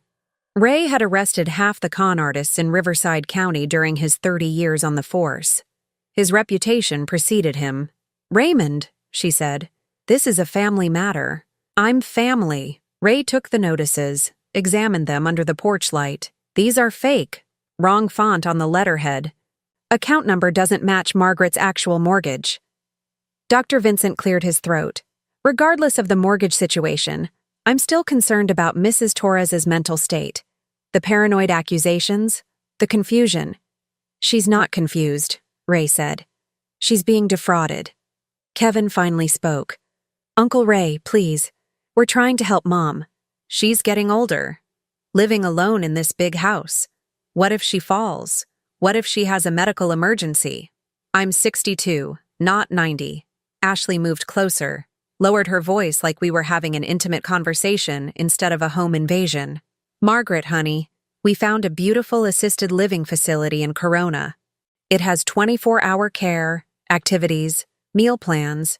You'd be so much happier there. I'm not going to a home. It's not a home, it's a community. And think about it. You could sell this house. $480,000. That money could last you 10, 15 years in a nice place. There it was. The house. That's what this was about. Dr. Vincent pulled another document from his briefcase. Mrs. Torres, I'm recommending a full psychiatric evaluation. For your own protection. If you'd like to do this voluntarily, we can schedule it for next week. Otherwise what? Otherwise, your family can petition the court for a mandatory evaluation. Given your age, your living situation, and the concerning behaviors your son has reported, a judge would likely grant it. Ray's hand landed on my shoulder. Don't sign anything. Don't agree to anything. Ashley's mask finally slipped. Her voice went cold. Margaret, you have 72 hours to sign these evaluation consent forms. If you don't, we're filing for a competency hearing. Do you understand what that means? A public hearing where everyone will see how you've been acting, where we'll present evidence of your declining mental state, where a judge will decide if you're capable of managing your own affairs. You can't do that. We can. And we will. She smiled. We're family. We're protecting you whether you like it or not. They left. Dr. Vincent handed me the papers as he walked to his car. Kevin hesitated at the door, opened his mouth like he wanted to say something, then followed his wife. I watched them drive away. 3 cars. 3 witnesses to my supposed incompetence. Ray locked the door behind them. We need a lawyer. Today. I can't afford a lawyer. Yes, you can. You have $40,000 in savings and a house worth $500,000. What you can't afford is waiting. I looked at the papers Dr. Vincent had left. Consent forms for psychiatric evaluation. A questionnaire about my daily activities. A medical history form with pre-checked boxes. Memory loss. Confusion. Paranoid delusions. Difficulty managing finances. All lies. At the bottom of the stack was a notice of intent to file for conservatorship. Kevin Torres and Ashley Torres, petitioners. Margaret Torres, respondent. They're really doing this, I whispered. Yeah, they are. I walked to my bedroom, opened the closet, pushed aside old coats until I found the shoebox in the back. Inside was everything I'd saved from Kevin's childhood. Report cards, drawings, photos. One photo stopped me. Kevin at 5 years old, sitting in my lap at his kindergarten graduation, his arms around my neck, his smile enormous. On the back, in my handwriting, my little man. So proud. I'd worked 70-hour weeks that year to save for his future. I'd sold my wedding ring 2 years earlier to pay for his appendectomy. I'd chosen canned soup for dinner so he could have fresh fruit for lunch. And now he was trying to have me declared insane so he could take my house. I put the photo back in the box and returned to the kitchen where Ray was making calls. "I got you an appointment tomorrow morning," he said. "Lawyer named Patricia Chen, best estate attorney in the county. She'll file an emergency restraining order against Kevin and Ashley. Stop them from coming near you or your property." "What about the hearing?" "We fight it. But Maggie, you need to understand something. Even if we win in court, this family is done. Kevin made his choice. He chose Ashley and her schemes over you. I already knew that. I'd known it the moment I saw him standing at the grill while Clara drowned. But hearing Ray say it out loud made it real. My phone buzzed. Text from a number I didn't recognize. "This is Brenda. Call me. It's about Kevin. Brenda, my younger sister." We hadn't spoken in 6 months. She'd stopped coming to family dinners, stopped returning my calls. I'd assumed she was busy with her accounting firm. "Ray, did you know Brenda was involved in this?" He looked at the text and his face went dark. "Involved how?" I pulled out the forged will, pointed to the witness signature line. "Brenda Costa, notarized March 14th, 2024. Ray grabbed his phone, dialed, put it on speaker. Brenda answered on the first ring. "Ray? Is Margaret okay? Why'd you sign a fake will, Brenda?" Silence. Long enough that I thought she'd hung up. "They told me it was just updating paperwork. Ashley said Margaret wanted everything simplified. For $15,000? Another silence. "How did you—" "Bank records. Ashley paid you $15,000 to witness a forged document. That's fraud. You could lose your accounting license. You could go to jail." I heard crying on the other end. My sister.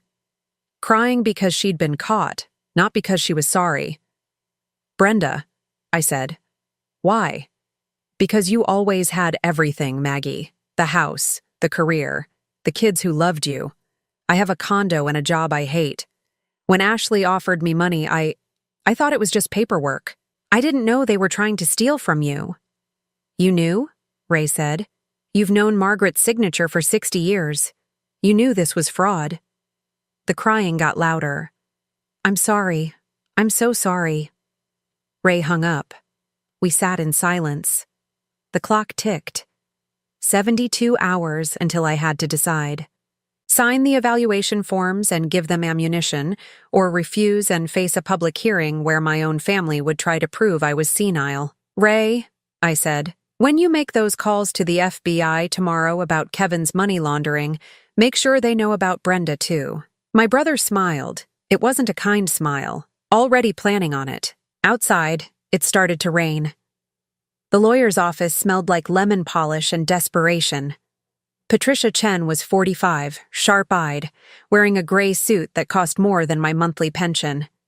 She read through the documents Ray and I had brought, the forged will, the fake mortgage notices, the consent forms, without changing expression. "They're building a case for financial exploitation by declaring you the exploiter," she said finally. "It's clever.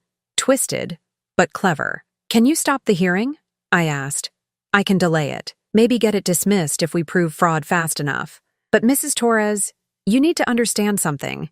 Even if we win, this will cost you. Legal fees, expert witnesses, psychiatric evaluations to prove you're competent. We're looking at $20,000, maybe $30,000. 3/4 of my savings, gone, just to prove I wasn't crazy." "Do it," I said. Patricia nodded. "I'll file the restraining order today. Kevin and Ashley can't come within 500 feet of you or this office, but the 72-hour deadline still stands. If you don't respond to their petition by Thursday at 5 p.m., they can request an emergency hearing." Thursday, 2 days away. Ray drove me home in silence. When we pulled into my driveway, I saw it immediately. The lock on my front door had been changed. My key didn't work. Ray tried his spare. Nothing. "Stay here," he said, pulling out his phone. He walked around the house, checking windows. They were all locked from inside. Through the living room window, I could see my furniture, my couch, my coffee table, the framed photos on the wall, but I couldn't get inside. Ray came back, his face hard. "They changed the locks while we were at the lawyer's office. This is illegal entry and lockout. I'm calling the police. No. Maggie, if we call the police, it becomes public record. Ashley will use it as proof I'm unstable, that I've lost control of my own house. You haven't lost control. Kevin broke in and changed your locks. Can you prove that? Do you have footage? Witnesses? Ray clenched his jaw. We both knew the answer. You're staying with me tonight, he said. I looked at my house one more time. 40 years of memories locked behind a door I couldn't open. The kitchen where I'd taught Clara to cook. The bedroom where I'd cried myself to sleep after my husband died. The closet where I'd hidden Kevin's baby shoes because I couldn't bear to throw them away. All of it sealed off from me like I was a stranger. We drove to Ray's house in silence. He lived alone in a small 2-bedroom on Oak Street, 15 minutes from mine. The place smelled like motor oil and coffee. The TV was on mute, playing evening news. Ray cleared papers off the couch so I could sit. I've got leftover pizza and beer, he said. That work? I'm not hungry. He brought me water anyway, sat across from me in his recliner, the one with duct tape holding the armrest together. You want to talk about it? He asked. What's there to talk about? My son locked me out of my own house to make me look incompetent. My sister helped him forge my will for $15,000. My daughter-in-law tried to drown Clara and is probably planning worse. You forgot the part where you're a survivor. I laughed. It came out bitter. Survivor of what? Bad parenting? Maggie. Ray leaned forward. You raised Kevin alone after Tom died. You worked 3 jobs to put him through college. You adopted Clara when her mother, your own daughter, died giving birth. You've survived things most people can't imagine. This is just another fight. I'm tired of fighting. I know. But if you stop now, they win, and Clara loses everything. Clara. The thought of her face when she found out about the forged will, about being erased from my estate like she'd never existed, made my chest hurt. Ray, why is Kevin doing this? I gave him everything. My brother sighed. That's the problem. You gave him everything. He never had to work for it, never had to sacrifice. So when Ashley came along and showed him a shortcut to more money, he took it. Because in his mind, he deserved it. He used to be a good kid. Kids grow up. Sometimes into good people, sometimes into strangers. I spent that night in Ray's guest room, lying awake on sheets that smelled like detergent and dust. Through the window, I could see streetlights casting shadows on the ceiling. The clock on the nightstand glowed. 2:47 a.m. 48 hours until the deadline. I thought about the first time I held Kevin. July 12th, 1987. 7 pounds, 8 ounces. Perfect. I'd counted his fingers, his toes, memorized his face, promised him I'd never let anything hurt him. I'd kept that promise for 37 years, and now he was the one hurting me. Around 3 in the morning, I got up and went to Ray's garage. He kept his old police files there, boxes stacked against the walls. I found the one labeled Torres K to 2015 and opened it. Inside were surveillance photos. Kevin meeting with Marcus Lowe outside a real estate office. Bank statements showing transfers from fake buyer accounts. Copies of deeds for houses that didn't exist. And at the bottom, a handwritten note in Ray's writing. Maggie asked me to stop. Can't arrest my own nephew. Case closed, 9/14/15. I'd saved Kevin then. Begged Ray to drop the investigation because I couldn't stand the thought of my son in prison, and this was how he repaid me. I heard footsteps. Ray stood in the garage doorway, wearing a bathrobe and holding coffee. Couldn't sleep either? He asked. I keep thinking about 2015. If I'd let you arrest him then, maybe nothing. You made the choice any mother would make. You protected your kid. Kevin's the one who didn't learn from it. I closed the box. What time are you calling the FBI? 9 a.m. I've got a contact there, Agent Morrison. She specializes in real estate fraud. She'll move fast once she sees this file. And Brenda? I'll give them her bank records, too. Ashley's $15,000 payment is traceable. Brenda's going down with them. I should have felt something. Guilt, sadness, but all I felt was empty. We went back inside. Ray made eggs. I pushed them around my plate. At 8:30, my phone buzzed. Unknown number. They're going to force the evaluation tomorrow. I have proof. Meet me at Fairmount Park, Main Pavilion, 6 p.m. Come alone. I showed it to Ray. It's It's a trap, he said immediately. Or it's someone who knows what they're planning. Who? Kevin's friends? Ashley's family? Everyone in that circle wants you declared incompetent. Then why would they warn me? Ray stared at the message. You're not going. Yes, I am. Maggie. Ray, I've spent 2 days reacting, running, hiding. If there's even a chance someone on the inside wants to help me, I have to take it. Then I'm coming with you. The message says come alone. And if it's Ashley setting you up? If she's got Dr. Vincent there to witness you acting paranoid? Meeting strangers in parks? He had a point. But something about the message felt different. Urgent. Real. I'll take my phone, I said. Keep you on an open line. If anything happens, you'll hear it. Ray didn't like it, but he nodded. The rest of the day crawled. Ray made his calls. I heard him on the phone with Agent Morrison, his voice low and professional, laying out Kevin's 2015 fraud case. I heard him say my name, explain the current situation, promise to send files. Patricia Chen called at noon. Restraining order is filed. Kevin and Ashley have been served. They can't contact you directly anymore. Can they still force the hearing? Yes, that's a separate legal process, but we'll be ready. At 5:30 p.m., I got in my car. Ray followed in his truck, staying 2 cars behind. The drive to Fairmount Park took 12 minutes, the same park where Ashley had pushed Clara into the river, where my family had pretended to be happy for the last time. I parked near the main pavilion. It was empty except for a woman sitting on a bench, her back to me. Blonde hair, business suit. My heart sank. It was Ashley. I turned to leave, but she called out, "Margaret, wait, please." I stopped, turned. She was alone, hands folded in her lap. No phone, no recording device visible. "You came," she said. "You're violating a restraining order. I know. I needed to talk to you before it's too late. I stayed by my car, 10 feet away." "Before what?" Ashley's perfect mask cracked. Her eyes were red. Her hands shook. "Kevin doesn't know I'm here. Neither does Dr. Vincent. I need you to understand something. This wasn't supposed to go this far. You tried to kill Clara. No, I tried to destroy the backpack, the documents. I thought if they got wet enough, ruined enough, you wouldn't be able to prove the will was fake. I didn't mean for her to almost drown. That's not better, Ashley." She stood up, took a step toward me. "Tomorrow morning, Dr. Vincent is filing an emergency psychiatric hold. He's going to claim you're a danger to yourself. They'll take you to County General for 72 hours of observation.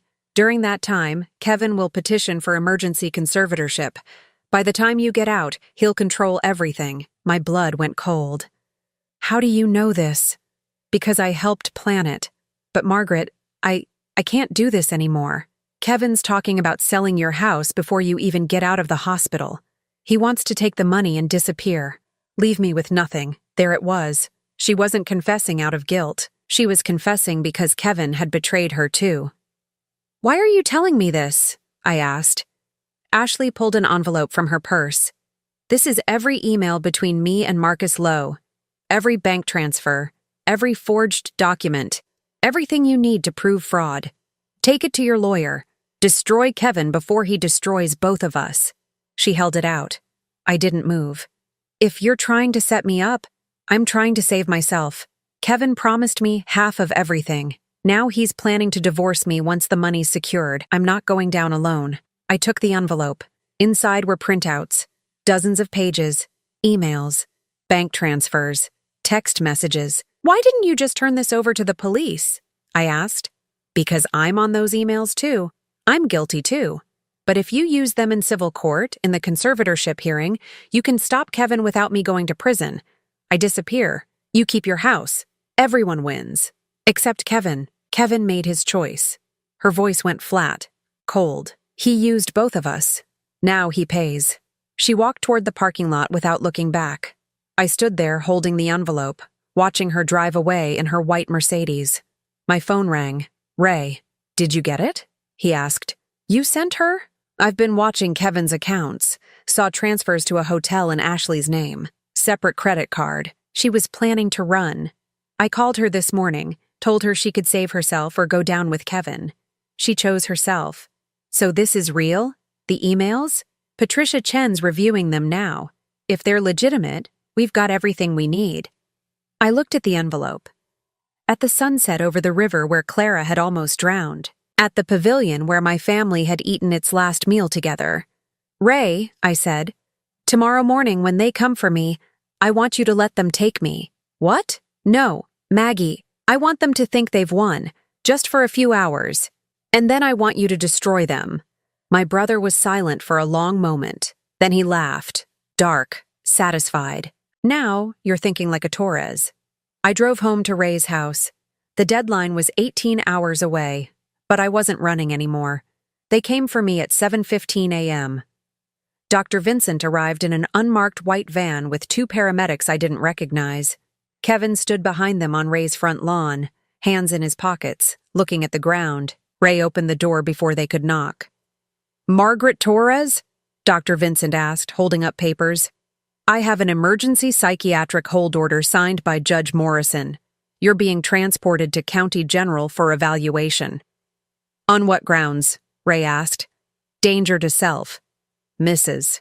Torres has been exhibiting erratic behavior, paranoid delusions, and yesterday was witnessed meeting unknown individuals in public parks, suggesting disorganized thinking. Ashley had set me up after all. The meeting, the envelope, all of it recorded somehow. I'm coming with her, Ray said. Family only. Ray looked at Kevin. My son finally met my eyes. Uncle Ray, it's better if you stay here. Mom needs professional help. We're doing this for her own good. I'd prepared for this moment. I'd rehearsed it with Ray last night, but seeing Kevin's face, the fake concern, the rehearsed words, still made my hands shake. It's okay, I said quietly. I'll go. Ray's jaw tightened, but he stepped back. We'd planned this. Let them think they'd won. Let them get comfortable. The paramedics helped me into the van, not roughly, but firmly, like I was fragile, broken. Dr. Vincent sat across from me, clipboard in hand. Mrs. Torres, do you know what day it is? Thursday, July 21st. Do you know where you are? In a van. Being kidnapped legally. He wrote something down. Probably hostile or uncooperative. Do you understand why you're being evaluated? Because my son wants my house. More writing. The drive to County General took 20 minutes. They brought me through a side entrance, avoiding the main ER. Took me to a beige room with no windows, a bed with restraints I hoped they wouldn't use, and a camera in the corner. A nurse came in, older woman, kind eyes, and took my vitals. Blood pressure slightly elevated, heart rate fast, temperature normal. Are you feeling anxious, Margaret? She asked. Wouldn't you be? She smiled sadly. The doctor will be here soon. Try to rest. She left. The door locked behind her with a soft click. I sat on the bed and waited. Ray was already moving. At 7:45 a.m., he called Agent Morrison. They just took my sister. Emergency psychiatric hold. Fake diagnosis. You need to move now. At 8 a.m. FBI agents knocked on Kevin's door at 892 Willow Lane. Search warrant for documents related to real estate fraud, wire fraud, and conspiracy to commit financial exploitation. Kevin answered in his bathrobe. Behind him, Ashley was on the phone, probably calling Marcus Lowe. Agent Morrison showed her badge. Kevin Torres, we have a warrant to search these premises. Step aside, please. At 8:15 a.m., Ray arrived at my house, my real house on Maple Drive, with a locksmith and a police escort. Patricia Chen had filed an emergency motion that morning. Illegal lockout, elder abuse, unlawful entry. The locksmith drilled out Kevin's new locks in 4 minutes. Ray walked through my house taking photos. Nothing had been stolen, but everything had been searched. Drawers opened, papers scattered. My bedroom closet was empty. All my clothes gone. He found them in the garage, packed in garbage bags, ready to be thrown away. At 8:30 a.m., the Agent Morrison called Ray. We found everything. Forged deeds, bank statements showing the $87,000 from 2015, emails between Kevin and Marcus Lowe discussing new fraud schemes from as recently as last week. We're freezing all accounts pending investigation. How long until charges? 48 hours, maybe less. Ray smiled. And Ashley? She's implicated in the forgeries. We found her handwriting on multiple documents. She's not walking away from this. At 9:00 a.m., Kevin's bank accounts locked, all of them. Checking, savings, credit cards. Everything frozen with a notice, under federal investigation. Kevin tried to withdraw cash at an ATM. Declined. He tried to use his credit card for gas. Declined. He called his bank. They told him to contact the FBI.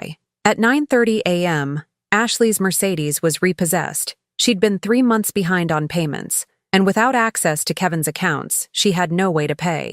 The tow truck driver found her at a Starbucks drive-thru, coffee in hand, phone pressed to her ear. She screamed. People filmed it. By noon, it was on Reddit. Influencer's car repossessed in real time. At 10:00 a.m., Patricia Chen filed a motion to dismiss the psychiatric hold. Judge Morrison, a different Morrison, no relation to the FBI agent, reviewed the evidence, the forged documents, Ashley's envelope with full confession, Kevin's frozen bank accounts, the FBI search warrant. The hold was lifted at 10:45 a.m. A nurse unlocked my door. "Mrs. Torres, you're free to go."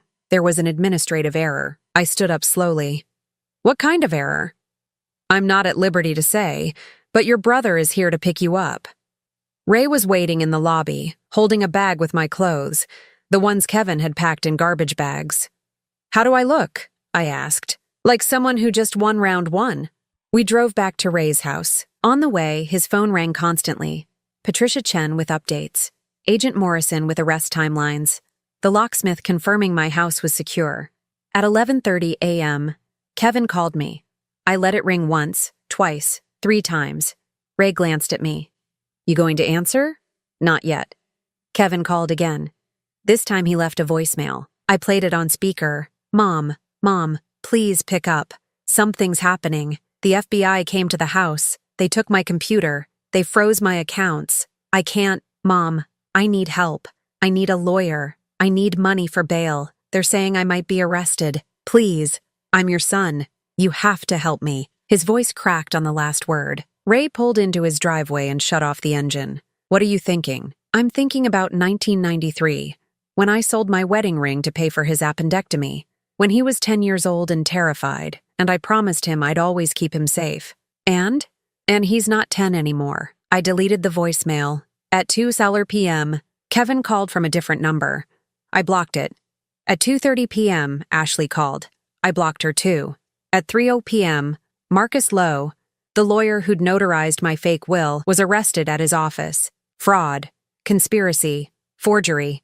His bail was set at $100,000. At 4:00 p.m., Dr. Vincent's medical license was suspended pending investigation. Turns out he wasn't board certified. His credentials were fake. He'd been working with Kevin and Ashley for 18 months, helping them target elderly parents for conservatorship fraud. 4 other families had already filed complaints. At 5:00 p.m., Kevin appeared at Ray's door. I watched through the window. He looked destroyed, unshaven, red-eyed, wearing the same clothes from that morning. Ray didn't let him in. "I need to talk to my mother," Kevin said. "She doesn't want to talk to you. Please, Uncle Ray, please. Everything's falling apart. Ashley's gone. The FBI took everything. I don't have money for a lawyer. I'm going to lose the house. I'm going to lose everything." "You should have thought of that before you tried to steal your mother's house." "I wasn't trying to steal it. I was trying to protect it. To protect her. Ashley told me Mom was getting confused, that she needed help, that—" "Don't." Ray's voice went cold. "Don't blame Ashley for choices you made. You changed the locks on your mother's house. You emptied her bank account. You brought a fake doctor to declare her incompetent. Those were your choices." Kevin's shoulders shook. He was crying. "Can I at least see her? Can I apologize?" "No. She's my mother." "Then you should have treated her like one." Ray closed the door, locked it, stood there for a minute with his hand on the knob, breathing hard. I walked to the window and watched Kevin sit on the curb.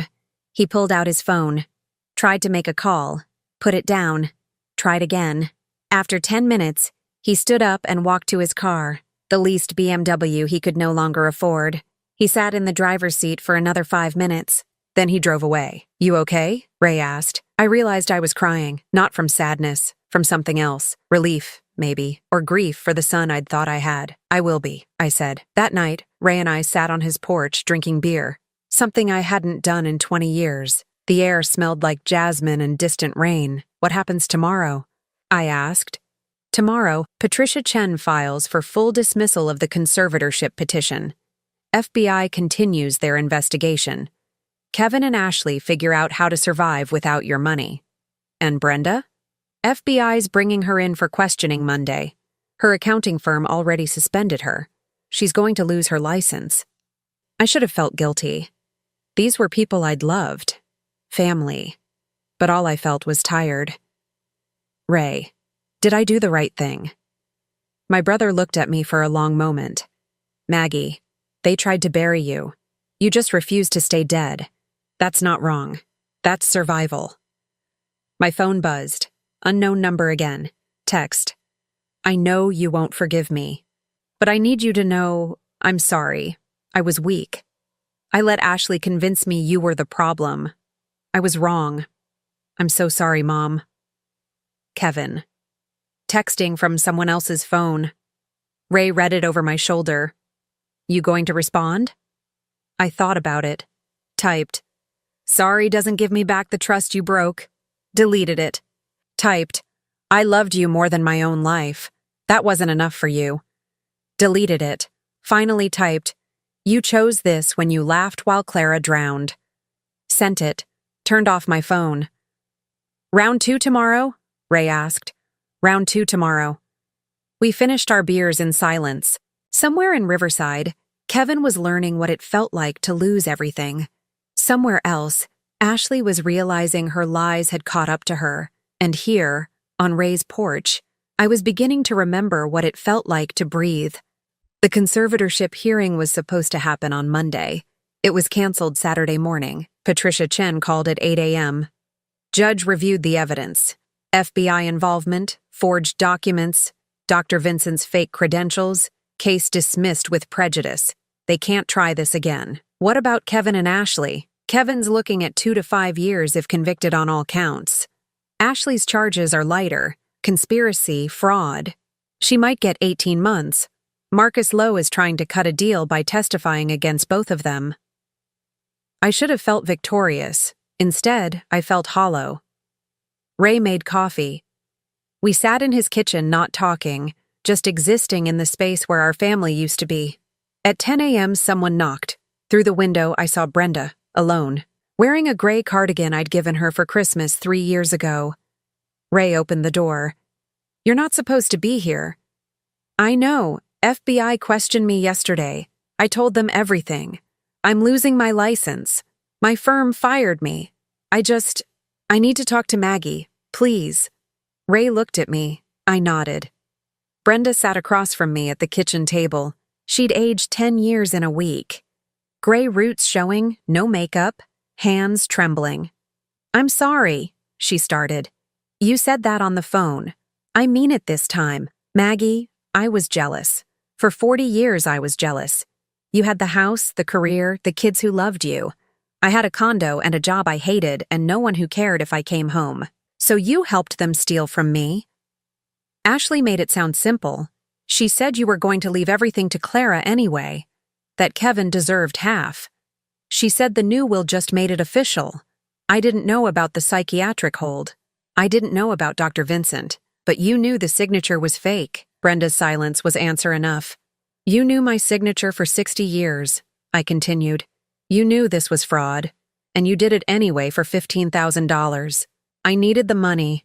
My mortgage, my car, credit cards. Everyone needs money, Brenda. Not everyone commits crimes for it. She started crying. Real tears this time, not the performative kind from our phone call. I destroyed everything. My career, my family, my sister. For money I've already spent. Ray handed her a tissue without sympathy. What do you want from me? I asked. I want you to tell the FBI I was coerced, that Ashley threatened me, that I didn't understand what I was signing. Were you coerced? No. Then I'm not lying for you. Brenda's tears stopped. She looked at me with something like hatred. You always did think you were better than me. Saint Maggie who worked 3 jobs. Martyr Maggie who adopted a baby. Perfect Maggie who… Get out, Ray said quietly. Brenda stood up, knocking her chair backward. You're going to let your own sister go to prison? You tried to send me to an asylum, I said. We're not sisters anymore. She left without another word. Ray locked the door behind her. You okay? Ask me tomorrow. At noon, Clara arrived. She'd been staying with a friend since the picnic, afraid to come back while everything was chaos. She hugged me so tight I couldn't breathe. Mom, I heard what they tried to do. I'm so sorry. If I hadn't brought that backpack to the park, then we wouldn't have found the evidence. Clara, you saved me by almost drowning. She laughed through tears. That's the worst superhero origin story ever. We sat on Ray's porch drinking iced tea. Normal, almost peaceful. What happens to Kevin? She asked. Prison, probably, if he's convicted. Do you think he will be? The evidence is overwhelming. Ray's 2015 file, the forged will, the bank records. Marcus Lowe is testifying against him. Ashley might too if she gets a deal. Clara picked at the label on her bottle. I know he tried to hurt us, but he's still my brother, sort of. Does that make me weak? No, it makes you human. Do you still love him? The question sat between us like a stone. Did I? Could you love someone who'd tried to destroy you? I love who he used to be, I said finally, but that person doesn't exist anymore. At 3 p.m., Kevin showed up. No car this time. It had been repossessed that morning. He'd walked 4 miles from his house to Ray's, sweating, limping, desperate. Ray met him at the end of the driveway. You need to leave. I need to talk to my mother. Please, just 5 minutes. I stood up. Clara grabbed my arm. Mom, don't. I have to. I walked down the driveway. Stopped 10 feet from Kevin, close enough to see his face, far enough to run if needed. You have 3 minutes, I said. Kevin's voice cracked immediately. Mom, I know I don't deserve forgiveness. I know what I did was unforgivable, but I need you to understand. It wasn't me. It was Ashley. She manipulated me for years. She convinced me you were getting senile, that we needed to protect the estate, that… Stop. Mom, you were 37 years old, Kevin. Not 17. Not 7. You knew exactly what you were doing when you changed my locks. When you emptied our joint account. When you stood there watching Clara drown. I was going to help her. I froze. I didn't know what Ashley had planned. You laughed. I heard you. You laughed while your sister was drowning. Kevin's face crumpled. I was scared. Ashley gets angry when I don't go along with her plans. She threatened to leave me. To take everything. I was trapped. So you trapped me instead. I'm sorry. God, Mom. I'm so sorry. I'll do anything. I'll testify against Ashley. I'll pay back every dollar I took. I'll spend the rest of my life making this right. Just, please don't abandon me. You're all I have left. Ray moved closer. Protective. Clara stood on the porch watching. I looked at my son. Really looked at him. The boy I'd raised was gone. In his place was a stranger who'd learned to weaponize guilt. You want me to save you, I said, like I always have. Like I did in 1993 when I sold my wedding ring for your surgery. Like I did in 2015 when I stopped Ray from arresting you. Like I've done your entire life. Yes, please. Kevin, do you remember what you said to me when the FBI came? When you called begging for money? He shook his head. You said, you have to help me. I'm your son. Like being your son was a debt I owed. Like 37 years of my sacrifice meant you deserved one more rescue. That's not what I meant. Here's the truth you need to hear. Being my son doesn't mean I have to save you from yourself. It means I gave you every tool to be a good man. And you chose to be this instead. Kevin dropped to his knees. Literally. Hands clasped like prayer. Mom, I'm begging you. I'll go to prison. I know that. But please, please don't hate me. Don't cut me off completely. I can change. I swear I can change. I thought about the photo I'd found in my closet. 5-year-old Kevin in my lap, arms around my neck. My little man. So proud. That boy had died somewhere along the way. Maybe when he met Ashley. Maybe earlier. Maybe the moment I'd made sacrifice looked too easy. I don't hate you, I said, but I can't save you anymore. What does that mean? It means I'm not paying for your lawyer. I'm not testifying on your behalf. I'm not writing a letter to the judge about what a good boy you used to be. You made these choices. You live with them. Kevin's face went white. You're really going to let me go to prison? I'm going to let you face the consequences of your actions, for the first time in your life. But the FBI said if I had family support, character witnesses, they might reduce the charges. Without that, I'm looking at 5 years minimum. Then you'll have 5 years to think about what you did. Kevin stood up slowly. The begging was over. Now came something else. Anger. You're a cold woman, he said. I always knew that. Even when you were playing martyr, working 3 jobs, crying about how hard everything was, you were cold. Dad probably died just to get away from you. The words should have hurt. Maybe a week ago, they would have. You're done, Ray said, stepping between us. Leave. Now. Kevin looked past him at me. I hope you're happy, Mom. You got what you wanted. Me destroyed. The family destroyed. Everyone knowing you're the victim. Must feel good. It doesn't, I said quietly, but it feels better than being your ATM. Kevin turned and walked away. No car to drive off in. No dramatic exit. Just a man walking down a suburban street, getting smaller and smaller until he turned the corner and disappeared. Clara came down the porch steps and hugged me. You did the right thing. Then why does it hurt so much? Because you're not cold, no matter what he said. That night, Patricia Chen called with news. Ashley had taken a plea deal. 18 months in minimum security in exchange for full testimony against Kevin and Marcus Lowe. She'd be out in 12 months with good behavior. She's also agreed to vacate the house at Willow Lane. Patricia added, You're not financially responsible for any of Kevin's debts or legal fees. Everything's sealed from your estate. What about Kevin? Trial's set for October. If convicted on all counts, he's looking at 3 to 5 years. Could be reduced to 2 with good behavior. After I hung up, I sat in Ray's living room staring at nothing. Maggie? Ray's voice was gentle. Talk to me. I keep thinking about 1987, the day Kevin was born. I promised him I'd always protect him. I broke that promise today.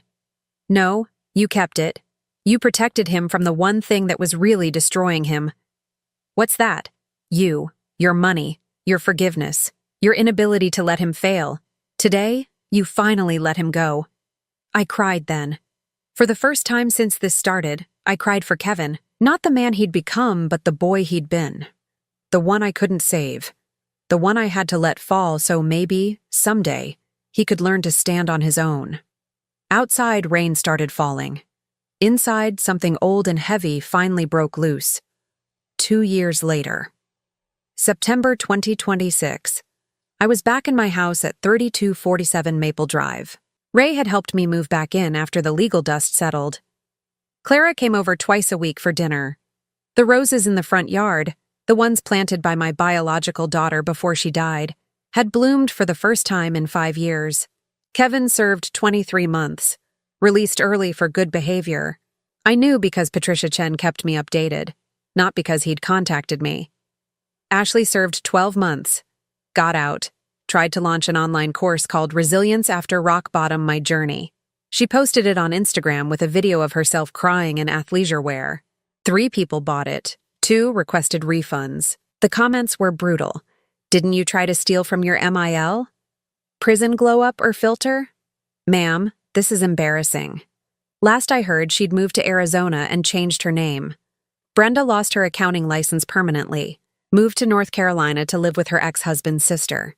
We hadn't spoken since that day at Ray's house. I'd received 1 letter from her, 6 pages of justifications and accusations. I'd burned it without reading past the first paragraph. Marcus Lowe got 3 years, served 18 months, disbarred.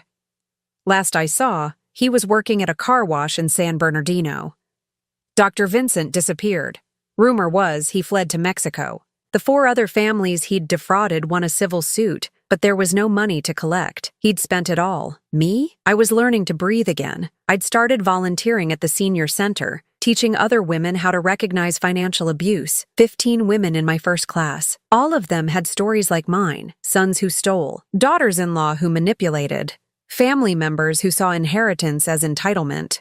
"You're doing good work," Ray told me over Sunday dinner. He'd become a permanent fixture at my table. Some Sundays, Clara brought her new boyfriend, a paramedic she'd met at work. Kind man. Asked questions. Didn't check his phone during dinner. "It feels good," I admitted. "Helping people who thought they were alone." "You were never alone," Clara said. "You just forgot for a while." In August, I'd rewritten my will. Clara received 60% of everything. The remaining 40% went to a foundation I'd started, the Torres Fund for Elder Protection. Ray managed it. Already, we'd helped 12 families escape conservatorship fraud. Kevin's name appeared nowhere in the document. On September 14th, Kevin called. First time in 2 years. I stared at his name on my phone for 5 rings before answering. Mom. His voice was different, quieter, older. "I know I don't have the right to call, but I wanted you to know I'm out. I'm staying at a halfway house in Corona. I've been in therapy, court mandated, but I'm continuing it voluntarily. I got a job at a furniture warehouse, minimum wage, but it's honest work." I didn't say anything. "I'm not calling to ask for anything," he continued.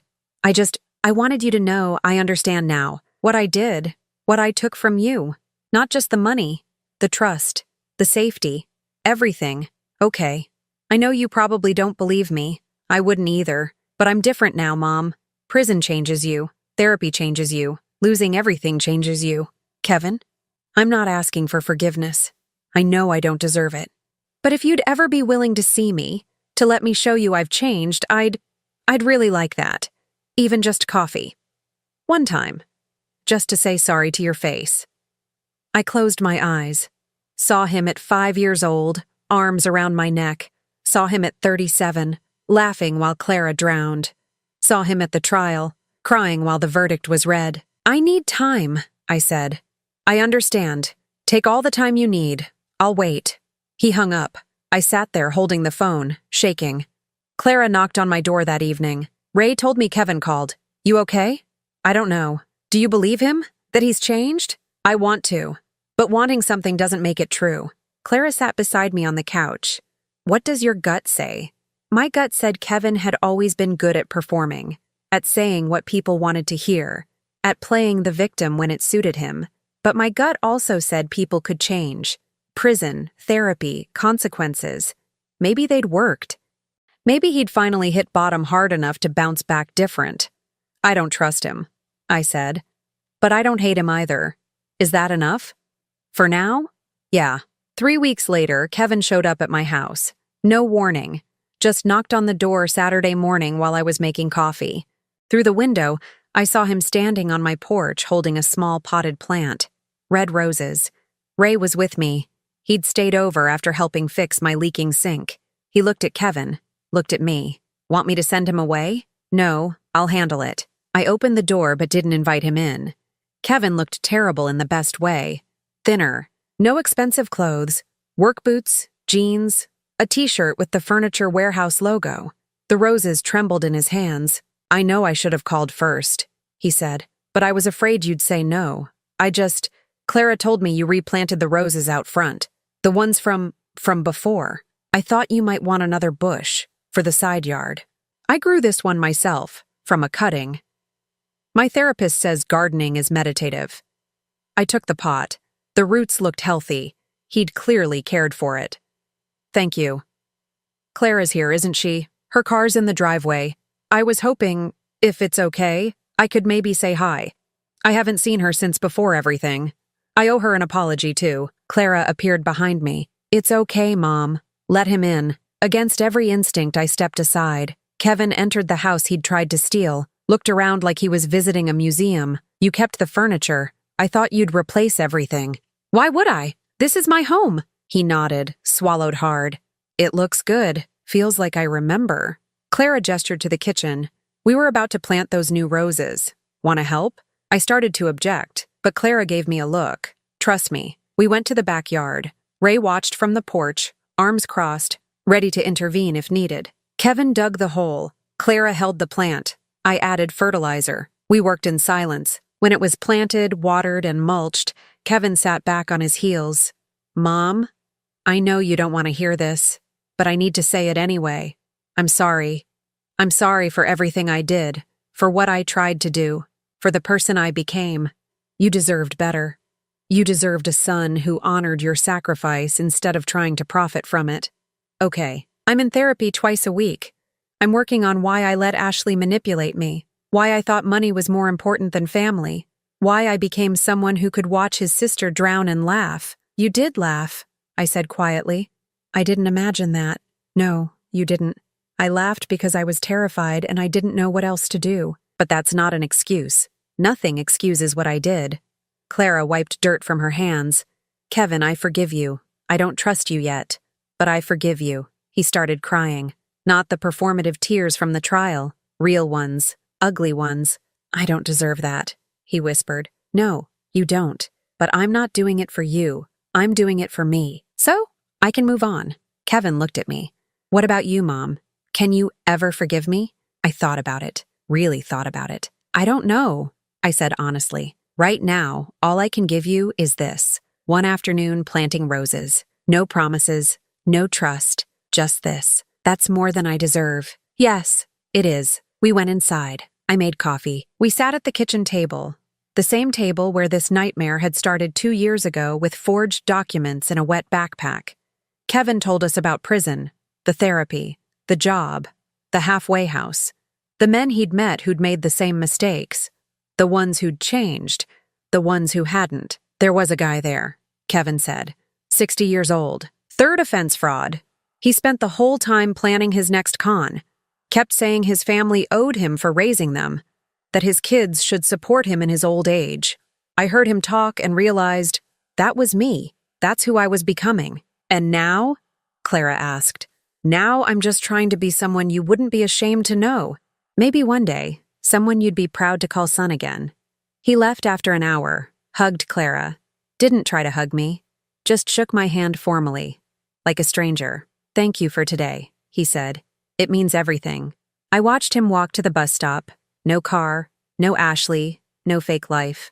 Just a man trying to find his way back from the worst thing he'd ever done. Ray came up beside me. You did good. Did I? You gave him a chance without giving him trust. That's healthy. What if he's just performing again? What if this is another manipulation? Then you'll see it, and you'll close the door. But Maggie, you can't live in fear of being fooled again. That's just another kind of prison. That night, I sat on my porch drinking tea. The new rose bush swayed in the breeze. The old ones bloomed bright. The house was quiet but not empty. Clara was staying over, watching a movie in the living room. My phone buzzed. Text from Kevin. Thank you for today. I know I have years of work ahead, but I'm willing to do it. No expectations, just gratitude. Good night, Mom. I didn't respond. Not yet. Instead, I opened my photo album, found the picture from 1992. 5-year-old Kevin in my lap, arms around my neck. My little man. So proud. That boy still existed somewhere, buried under years of bad choices and worse influences. Maybe prison had excavated him. Maybe therapy was putting him back together. Or maybe I was just a mother who'd always see her child's potential instead of his reality. Either way, I'd done what I set out to do. I'd protected myself, reclaimed my dignity, helped other women do the same. Rebuilt a life that was mine on my terms. If Kevin earned his way back into it, that would be his victory, not mine. And if he didn't, I'd already proven I could survive without him. I watered the new roses before bed, touched the petals gently. Forgiveness isn't forgetting, I whispered to no one. It's the line you draw between the before and the maybe. Inside, Clara called my name. Movie was starting. I went in, locked the door, sat beside my daughter, my real daughter, the one who'd never betrayed me, and let myself feel something I hadn't felt in years. Safe. What would you have done in Margaret's place? Would you have given Kevin a second chance or closed the door forever? Share your story with us. We read every comment.